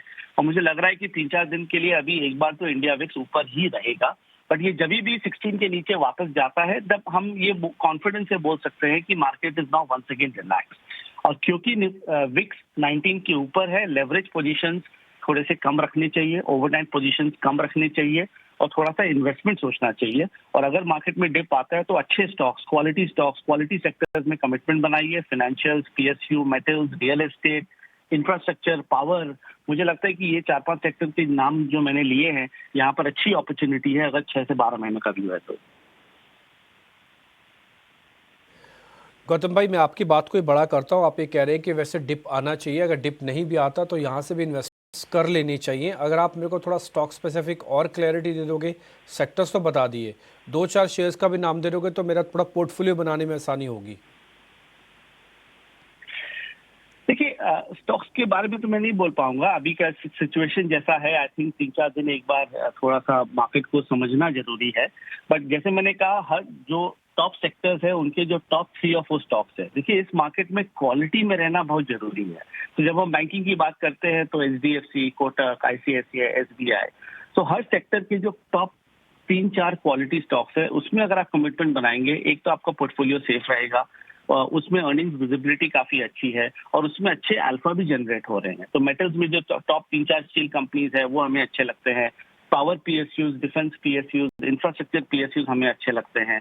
रियल एस्टेट के टॉप स्टॉक्स हैं DLF, गोदरेज प्रॉपर्टी, शोभा, प्रेस्टीज, ब्रिगेड, सारे टॉप कंपनीज हैं और सबके चार्ट्स अच्छे हैं। तो मेरा मानना है कि ये जो बास्केट ऑफ 4-5 सेक्टर्स है जो मैंने कहा, इसमें कमिटमेंट बनानी चाहिए।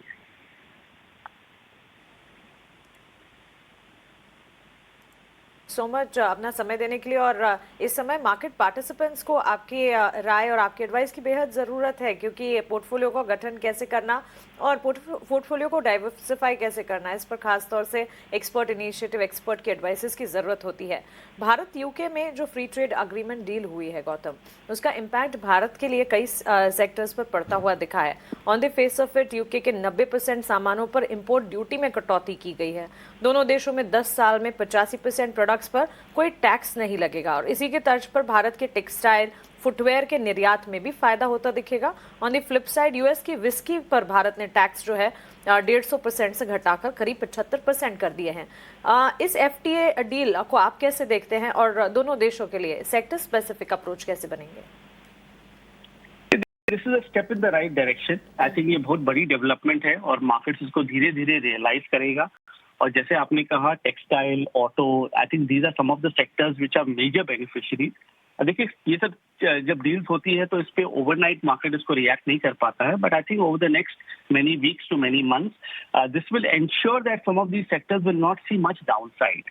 तो आई थिंक जो इतनी बड़ी बेयर मार्केट जो हमने पिछले 6 महीनों में देखी, जब निफ्टी में 20% का फॉल आया, अब लग रहा है कि ऑटो जैसा सेक्टर जो चल नहीं पा रहा था, अब इस डील के चलते हो सकता है चल पाए। तो अगर आप टाटा मोटर्स में आप स्ट्रेंथ देखें आज और ओवरऑल ऑटो पैक में स्ट्रेंथ देखें, मुझे लग रहा है कि this is a trigger for a new trend in many of these sectors.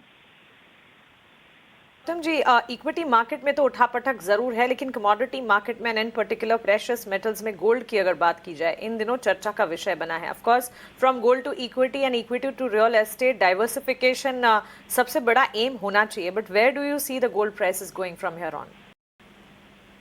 देखिए, मैं पिछले 18 महीने से गोल्ड में काफी बुलिश रहा हूं। मैं जब भी आपके चैनल पे आया हूं, मैंने हमेशा गोल्ड के बारे में बात की, बट अब $3400 $3500 के लेवल पे मुझे लग रहा है कि ये थोड़ा सा टॉपिश है। सो यहाँ पर फ्रेश कमिटमेंट नहीं बनानी चाहिए। काफी कुछ चल गया है, चार्ट्स थोड़े बहुत टॉपिश लग रहे हैं। मेरा medium term long term view अभी भी बुलिश है, बट शॉर्ट टर्म में इस लेवल्स पे खरीदारी करना बनता नहीं है। बट आप सिल्वर में डेफिनेटली कमिटमेंट कर सकते हैं। सिल्वर में ब्रेकआउट अभी भी अवेटेड है, और अगर वो $35 के ऊपर जाता है तो वहां पर मुझे 20 से 25% की तेजी लगती है। तो अगर आप गोल्ड में प्रॉफिट बुकिंग कर रहे हैं तो सिल्वर में डेफिनेटली खरीदारी कर सकते हैं। Coming back to equity market, I think real estate हमें काफी अच्छा लग रहा है। तो जो टॉप 4-5 स्टॉक है रियल एस्टेट स्पेस में, मुझे लग रहा है कि they will come back very strongly, and they are also the mirror image of the India story. तो वहां पर भी थोड़ी बहुत कमिटमेंट्स बना सकते हैं। नजरिया सोने और चांदी पर। गौतम सर, बहुत बहुत शुक्रिया समय निकाल कर आज हमारे साथ ईटी नाउ स्वदेश पर जुड़ने के लिए और हमारे दर्शकों का कई सारे स्टॉक्स और सेक्टर्स पर मार्गदर्शन देने के लिए। लेकिन इस बीच हमारे साथ राजेश पालविया जी भी जुड़ चुके हैं। राजेश जी, बहुत बहुत शुक्रिया समय निकाल कर जुड़ने के लिए। बाजार में अच्छी खासी रिकवरी दिखी है। निफ्टी अब करीब 40 अंकों की तेजी के साथ कारोबार करता हुआ 24,415 के लेवल्स के आसपास। प्री ओपन यानी गिफ्ट निफ्टी से कमजोर ओपनिंग के संकेत थे, लेकिन अच्छी खासी रिकवरी इंडेक्स लेवल पर दिखी है। क्या राय होगी अब आपकी मार्केट पर, और स्टॉक स्पेसिफिक आइडियाज कौन से होंगे आज सुबह? So good morning. So market ने एक इनिशियल जो गैप डाउन हुआ था, वहाँ पे एक strong buying action lower side से इमर्ज होते हुए दिखी, और निफ्टी ने कंफर्टेबली अपना जो 24,300 जो कि एक इम्पोर्टेंट सपोर्ट एरिया था उसको डिफेंड करने में कामयाब रहा है। तो हमें लगता है जब तक हम 24,300 24,250 की ट्रेजेक्टरी को होल्ड आउट करते हैं निफ्टी में, यहाँ पे स्ट्रेंथ अभी भी बनी हुई है। बट स्टिल बैंक निफ्टी में 54,800 के लेवल को क्रॉस करना काफी अहम रहेगा। अगर वो लेवल क्रॉस तो बैंकिंग स्टॉक्स में भी वापस से एक बाइंग इंटरेस्ट बनते हुए दिखेगा। But till the time bank Nifty 54,800 के नीचे रहेगा, थोड़ा यहाँ पे हमें लगता है कि अभी दबाव देखने को मिल सकता है बैंकिंग स्टॉक्स में। बट निफ्टी में ओवरऑल स्ट्रक्चर अभी भी बुलिश है, एंड 24,480 का लेवल अगर क्रॉस करने में कामयाब होता है तो ये रैली एक्सटेंड होते हुए दिख सकती है। बट जियोपॉलिटिकल टेंशन के चलते थोड़ा कॉशियस स्टैंस अभी भी मार्केट में बना हुआ है। स्टॉक स्पेसिफिक हमें लगता है कि कुछ पॉकेट जहाँ पे बाइंग इंटरेस्ट बनते हुए दिख सकता है, उसमें हमें केमिकल स्पेस से एसआरएफ पसंद आ रहा है।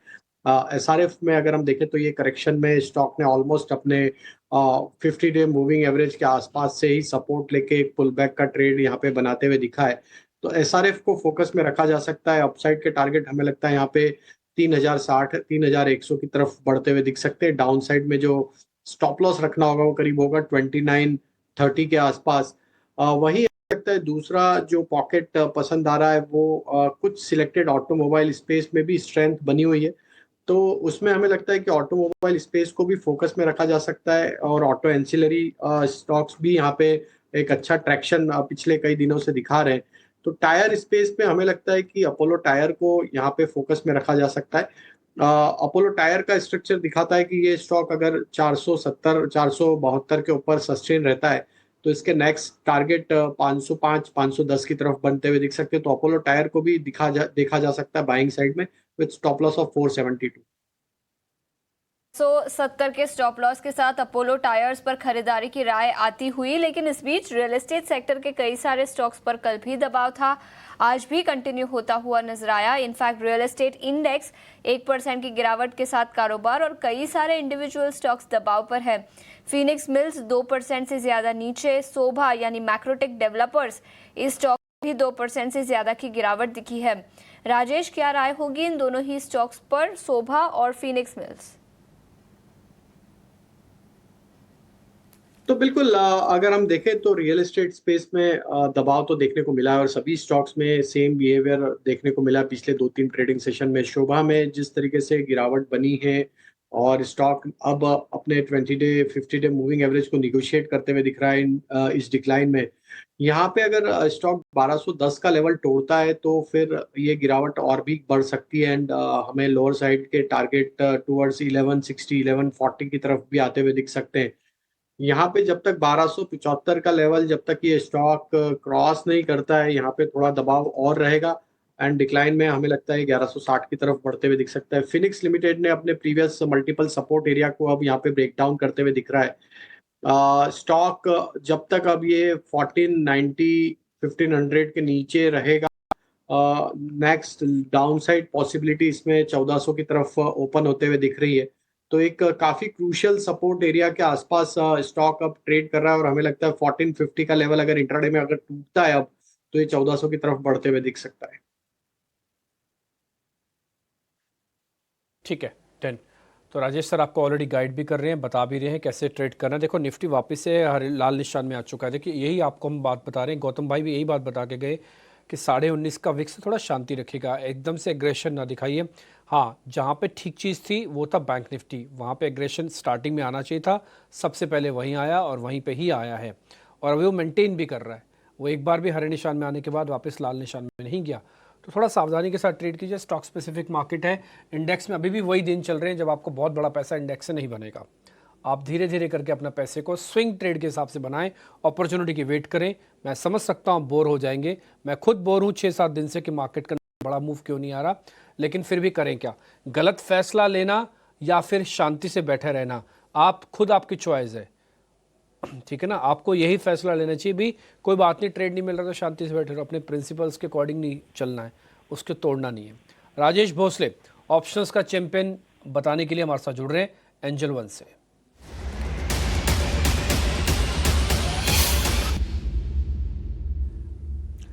राजेश भाई नमस्ते। आई होप आप इंडेक्स पे तो कोई ऑप्शंस का ट्रेड नहीं देंगे, स्टॉक्स का ही देंगे। तो स्टॉक्स का है कौन सा वो सौदा? जी नमस्कार डिम्पी जी। देखिए आज जो स्टॉक काफी अच्छे मोमेंटम में है वो है Tata Motors. Stock already 3% up है, बट काफी समय के बाद इसमें एक पॉजिटिव रिवर्सल देखने को मिल रहा है, एक रेंज ब्रेकआउट देखने को मिल रहा है एंड फ्यूचर्स में काफी अच्छे लॉन्ग फॉर्मेशन दिखाई दे रहे हैं। तो टाटा मोटर्स का 680 का कॉल बाय करना है। यहाँ पे लगभग 23-24 रुपए के आसपास बाय है।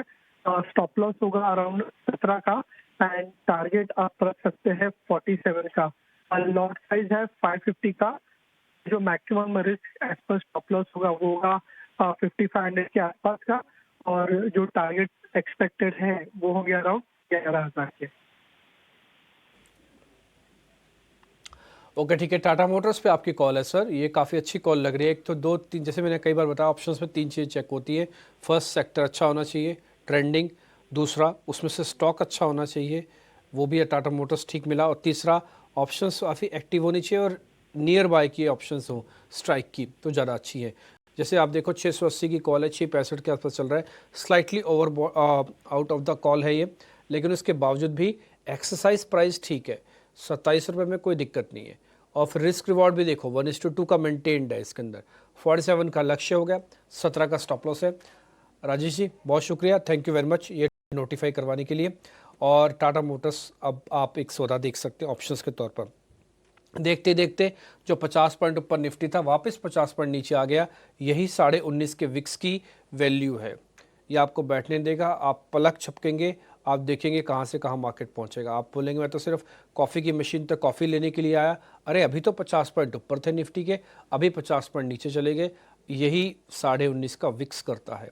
ये रेंज का ब्रेकआउट ब्रेकडाउन नहीं करवाएंगे क्योंकि ऑलरेडी आप टाइट रेंज में हो, लेकिन उस रेंज में आपको ऐसा डिस्टर्ब कर देंगे कि आपके गलत फैसले आपसे लिए जाएंगे। इसलिए मैं बार बार यही बोलूँगा कि कोई एवरेज ना करो, कुछ मत करो, जो ले रखा है सिर्फ उसी को संभालो। 2-5 दिन 10 दिन और हैं, एक बार इंडेक्स का ब्रेकआउट या ब्रेकडाउन हो जाने दो, फिर यहाँ से भी पैसा बनेगा। फिलहाल तो स्टॉक्स पे ध्यान दो। राजेश पालविया, आदित्य अग्रवाल, इनफैक्ट मेरे साथ 2 मेहमान बने हुए हैं, उन दोनों से कुछ ट्रेड और हम समझ लेते हैं। रिलायंस इंडस्ट्रीज़, अब ऐसा देख के लग रहा है कि रिलायंस पार्टिसिपेशन नहीं कर चाहता, छोटा सा स्टॉप लॉस लगा के बेच सकते हैं क्या सर? राजेश सर, चला हुआ है 6-7 दिन से, अब पार्टिसिपेशन उस तर्ज का नहीं आ रहा, एक छोटा एक्सपेरिमेंट कर रहा हूँ। हाँ, इसमें कोई मैं ना ही रिलायंस के खिलाफ हूँ, ना ही मेरे को बहुत बड़ा पैसा बनने जा रहा है, ये भी मैं जानता हूँ, लेकिन फिर भी 25 रुपये रिलायंस जैसे शेयर से निकाल के ले आऊँ तो बड़ी बात है।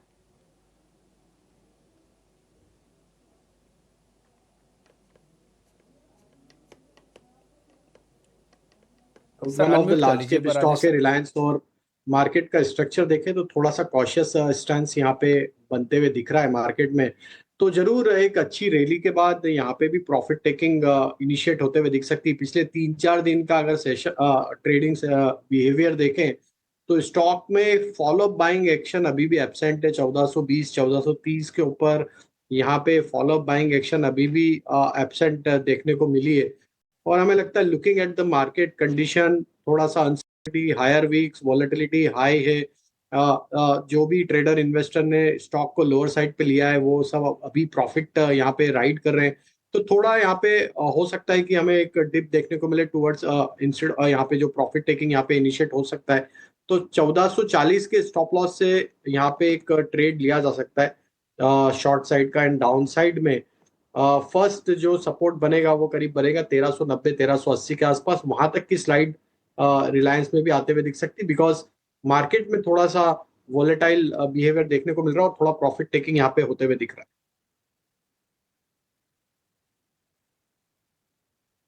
ठीक है, डन, पॉइंट टेकन है सर। और इस बीच में आपको दो ऑप्शंस दिखाता हूँ। कल एक ऑप्शन से आपको ठीक ठाक पैसे बने भी होंगे, आज तो बढ़िया पैसे बने जब वो गैप डाउन खुला होगा। वो था 24,400 की कॉल 8 मई वाली। कल आपको ध्यान है, कल 75 रुपये की कॉल थी। कल हमने एक मेहमान से, लक्ष्मीकांत शुक्ला जो कि ये सिक्योरिटी से थे, उनसे कॉल पता करवाई थी। दिखा सकेंगे आप स्क्रीन पर 24,400। 29 मई वाली मत दिखाया करो, 8 वाली दिखाओ। यस, और 24 की 400 कर दो, 24,200 की जगह 24,400 कर दो। ठीक है, वो एट द मनी थी, यानी कि जहाँ पर हम खड़े थे वहीं के आसपास की कॉल थी। तो 24,400 की कॉल और पुट दोनों दिखाना है स्क्रीन पर। एक बार ज़रा आज भी दिखाइएगा आप। इन दोनों को दिखाने का पर्पस ये है, कल दोनों टूट रहे थे, आज दोनों बड़े हुए हैं। दोनों के पास अधिकार है कहने का। पहला, एक ये कहता है कि देखो रेजिस्टेंस तो ब्रेक नहीं हुआ है, भले बाजार का पुल बैक आया है, इसलिए पुट आज टूट नहीं रही है। और अगर कॉल इसलिए नहीं टूट रही है क्योंकि उसके पास ये अधिकार है कहने का, देखिए सपोर्ट तो टूटे नहीं, इतनी बड़ी कार्रवाई होगी फिर भी बाजार ने रिएक्शन दिया है। तो इसलिए दोनों के पास अपने अपने एंगल हो सकते हैं सोचने के, बट दोनों ही कहीं आपको नुकसान ना पहुंचा दे, इसलिए थोड़ा सतर्क रहिएगा। मेरा पुट पे थोड़ा कॉन्फिडेंस हाई है, इसलिए मैं आदित्य अग्रवाल से एक बार ये समझ लेता हूँ। आदित्य, एक बार 24,400 के पुट चेक करना, 115 पे चल रही है। एक छोटा सा स्टॉप लॉस 98 का लगाऊं और ₹2 का टारगेट डाल के प्लस कर लूं, अगर आप अनुमति देंगे तो, नहीं तो नहीं। डिम्पी जी, मैं बहुत ज़्यादा नहीं फेवर में हूँ कि पुट खरीद के और आप यहाँ पे एक शॉर्ट ट्रेड लेने की चेष्टा करें। हालांकि वॉलेटाइल है मार्केट, डेफिनेटली मैं भी एग्री करता हूँ, और 19 के ऊपर विक्स थोड़ा सा अनकंफर्टेबल सिनेरियो है। बट क्योंकि मार्केट में up trend, up down trend, intraday बहुत स्विंग्स देखने मिल सकते हैं, हो सकता है कि आपके शायद कॉल को स्टॉप करके वापस से मार्केट नीचे आ जाए। तो उस लिहाज से मैं अवॉइड करना चाहूंगा। हालांकि थोड़ा बहुत वीकनेस जरूर है, बट मैं अभी फिलहाल साइड में बैठ के और मार्केट को ऑब्जर्व करना बेटर प्रेफर करता हूँ। एक अच्छे एनालिस्ट की पहचान है कि एग्रेशन में आता नहीं। हमने तो उनको देखे बहुत जिस तरह से बोला, हमको ऐसा लगा कि हम हाँ भी बोल देंगे, लेकिन ये सुलझे हुए एनालिस्ट की पहली पहचान होती है कि अपने प्रिंसिपल से डिगेगा नहीं और उसी चीज़ को फॉलो करेगा जिसको बहुत अच्छे से समझता है, बैक टेस्टेड फॉर्मूला। और ये दोनों एक्सपर्ट्स हमारे, इंक्लूडिंग राजेश सर का भी यही नेचर है। आप इनसे पूछ लो, घुमा फिरा के टेढ़ा मेढ़ा कैसे भी करके क्वेश्चन पूछ लो, लेकिन इनको एग्जैक्टली वही बात बोलनी है जो इनको चार्ट पे, जो इनको डाटा पे दिखेगी।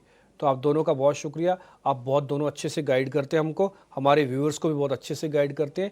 आप हमारे साथ आते रहिएगा, आपसे बातचीत भी हम करते रहेंगे। फिलहाल राजेश सर अभी आप बने रहिएगा मेरे साथ, और आदित्य आप भी। 2 क्वेश्चन मेरे को और लेनी है आपसे। आज के लॉन्ग साइड वाले मैंने सौदे निकाल लिए सर, जहाँ पे लॉन्ग पोजीशंस बन रही हैं। राजेश सर पहले आपसे, ये SRF चल सकता है सर? और जरा चेक करोगे, 2982 रुपये का आ रहा है SRF, और चलेगा? कोई ऑप्शंस का ट्रेड है तो वो भी दे दो सर। तो छोड़ दो, इसका देखिए, फ्यूचर ऑप्शंस का ट्रेड है तो वो दे देना कोई। हाँ तो बिल्कुल डिम्पी जी, SRF पे व्यू बुलिश है, और हमने ये स्टॉक शो की शुरुआत में रिकमेंड भी किया है। और हमें लगता है जिस तरीके से 50 डे मूविंग एवरेज के आसपास स्टॉक ने अपना सपोर्ट लिया है करेक्शन में, माइल्ड प्रॉफिट बुकिंग जिसको बोल सकते हैं, यहाँ पे हमें लगता है कि ये स्टॉक में एक बाइंग एक्शन बनी है और ये कंटिन्यू होते हुए दिख सकती है। थोड़ा मार्केट वॉलेटाइल है, इसलिए फॉलो बाइंग एक्शन थोड़ा सा एब्सेंट है, बट हमें लगता है थोड़ा मार्केट जैसे सेटल होगा, यहाँ पे चांसेस है कि ये स्टॉक 3,150 की तरफ बिल्कुल बढ़ते हुए दिख सकता है। SRF पे व्यू बुलिश है, 29 30 40 के आसपास के स्टॉपलेस रखे जा सकते हैं। अगर किसी को ऑप्शंस के थ्रू ट्रेड करना है तो यहाँ पे 3,000 के के कॉल पे फोकस रखना होगा, जो कि करीब अभी ट्रेड कर रहा है 108 रुपए के आसपास। यहाँ पे स्टॉप लॉस रखे करीब 80 रुपए का, और अपसाइड में टारगेट जो बन सकते हैं वो होना चाहिए 130 140 की तरफ। तो 3000 के कॉल ऑप्शन पे भी फोकस रखा जा सकता है। 107 108 के आसपास अभी ट्रेड करो। 1000 की कॉल ऑप्शन पर फोकस करना चाहिए। एसआरएफ में मजबूती है और ये मजबूती के चलते अगर पोजीशन है उसे भी कैश मार्केट में इक्विटी पोजीशंस हैं अगर उसे भी इंटैक्ट रखना चाहिए। 2973 के लेवल्स पर एसआरएफ का स्टॉक, और इनफैक्ट फंडामेंटली भी positive healthy dividend pay out में किया है कंपनी ने लगातार। तो फंडामेंटली भी पॉजिटिव फंडामेंटल्स हैं और टेक्निकली भी हमारे टेक्निकल एक्सपर्ट्स के टारगेट्स आपके सामने। लेकिन इस बीच बाजार में गिरावट देखने को मिली है। बाजार में कमजोरी के साथ शुरुआत जरूर दिखी, उसके बाद थोड़े ही समय में कुछ सेकंड्स में बाजार ने अपने आप को संभाला, और इस वक्त अगर आप देखेंगे ऊपरी स्तरों से बिकवाली का दबाव ये होना है, क्योंकि मार्केट में इतने सारे इवेंट्स हैं, जियोपॉलिटिकल टेंशंस हैं, और इन टेंशंस और इवेंट्स के बीच भारतीय बाजार की उठापटक बिल्कुल लाजमी है। करीब 100 अंकों की गिरावट दिन के उच्चतम स्तर से निफ्टी में नजर आएगी। 24,340 यानी 24,350 के इर्द गिर्द ट्रेड करता हुआ निफ्टी। वहीं बैंक निफ्टी की भी तस्वीर कुछ ऐसी ही आपको दिखेगी। बिकवाली का दबाव वहां पर भी। ब्रॉडर मार्केट्स में गिरावट जो है वो बेंचमार्क के मुकाबले और ज्यादा हावी होती हुई नजर आ रही है। इस वक्त मेजर कंट्रीब्यूटर्स जो है और बेंचमार्क स्टॉक्स जो हैं, ब्लू चिप स्टॉक्स पर खास तौर से नजर रखनी चाहिए। सेफर स्क्रिप्ट्स पर नजर रखनी चाहिए। ICICI bank, Tata Motors, HDFC bank, Bajaj finance और एसबीआई, ये स्टॉक्स हैं जो कि बाजार को इस वक्त संभाल रहे हैं। कंट्रीब्यूशन मेजर यहां से आता हुआ। On the flip side L&T, Infosys, TCS, Reliance और सन फार्मा जैसे स्टॉक्स है जहां पर बिकवाली का दबाव देखने को मिला है। सेक्टर स्पेसिफिक बाजार को अगर देखेंगे, महज फाइनेंशियल सर्विसेज और बैंक्स, कुछ हद तक ऑटो सेक्टर में अब भी हम देख रहे हैं फ्रॉथ यानी कि मोमेंटम जो है वो देखने को मिला है। लेकिन इसके अलावा metal, energy, IT, FMCG, pharma और रियल्टी में तेजी, या इनफैक्ट तेजी थी भी नहीं इन तमाम सेक्टर्स में, लेकिन बिकवाली का दबाव और जहां जहां कुछ तमाम प्लेयर्स में, मेटल्स में जहां थोड़ी बहुत मोमेंटम के साथ कामकाज देखने को मिला था, वो तेजी कमजोरी की तरफ तब्दील होती हुई। सो वॉलेटाइल है मूव्स है मार्केट में। राजेश जी, आपसे बजाज ट्विंस पर एक टेक जानना चाहेंगे। बजाज फाइनेंस में मजबूती के साथ इस वक्त कामकाज बनता हुआ दिख रहा है। Bajaj finance, Bajaj Finserv technically इन स्तरों पर कैसे लगते हैं? तो मानसी जी देखिए, बजाज फाइनेंस में रिजल्ट के बाद एक रिएक्शन जो देखने को मिला था, स्टॉक अब थोड़ा पुल बैक यहाँ पे जरूर दिखाते हुए दिख रहा है, बट स्टिल यहाँ पे 9000 इसके लिए मेजर क्रिटिकल रेजिस्टेंस एरिया है, जो कि ऑलमोस्ट 20 डे मूविंग एवरेज को कोइंसाइड करता है। तो हमें लगता है इसमें मेजर जो अपमूव बनना है वो 9000 के ऊपर बनना है। अभी टाइम बीइंग के लिए हमें लगता है थोड़ा कंसोलिडेशन रहेगा इन रेंज ऑफ 8750 टू 9000 की रेंज यहाँ पे रहेगी बजाज फाइनेंस में। आइदर साइड ब्रेकआउट या ब्रेकडाउन बड़ी डायरेक्शन यहाँ पे अनफोल्ड करते हुए दिखेगा। तो हमें लगता है कि थोड़ा ही मतलब अगर डिप मिलता है टुवर्ड्स 8800 के आसपास, तो वहाँ पे छोटे स्टॉप लॉस 8750 के स्टॉप लॉस से बाय इनिशिएट करना चाहिए। And on the higher side 8900 8950 के आसपास वापस स्टॉक में प्रॉफिट भी बुक करना होगा। ब्रेकआउट का वेट करना चाहिए बड़े मूव के लिए। 9000 का ब्रेकआउट यहाँ पे काफी क्रिटिकल एंड इम्पॉर्टेंट रहेगा। बजाज फिनसर्व का स्ट्रक्चर अगर देखें तो थोड़ा स्टेबल है, और यहाँ पे हमें लगता है कि एक स्टेबिलिटी बनी हुई है स्टॉक में एक ट्रेंड की, और अप स्लोपिंग चैनल में ही ट्रेवल कर रहा है वीकली चार्ट पे। तो यहाँ पे हमें लगता है जब तक ये स्टॉक 1980 के ऊपर सस्टेन है, यहाँ पे बाय की रणनीति रखना चाहिए। जैसे ही स्टॉक में 2060 के लेवल क्रॉस होंगे तो यहाँ पे नेक्स्ट टारगेट 2150 2200 की तरफ अनफोल्ड होते हुए दिख सकते हैं। बिल्कुल, तो चलिए बजाज ट्विंस पर गिरावट में खरीदारी के मौके ढूंढे जाने चाहिए। बजाज फिनसर्व में हम देख रहे हैं बिकवाली 2026 के लेवल्स पर, हालांकि बजाज फाइनेंस में अभी एक्शन और तेजी जो है वो इंटैक्ट है। राजेश जी, आदित्य जी, आपका बहुत शुक्रिया हमारे साथ जुड़ने के लिए और बाजार पर अपना टेक्निकल एनालिसिस, अपना नजरिया हमारे साथ रखने के लिए। Have a nice day to both of you.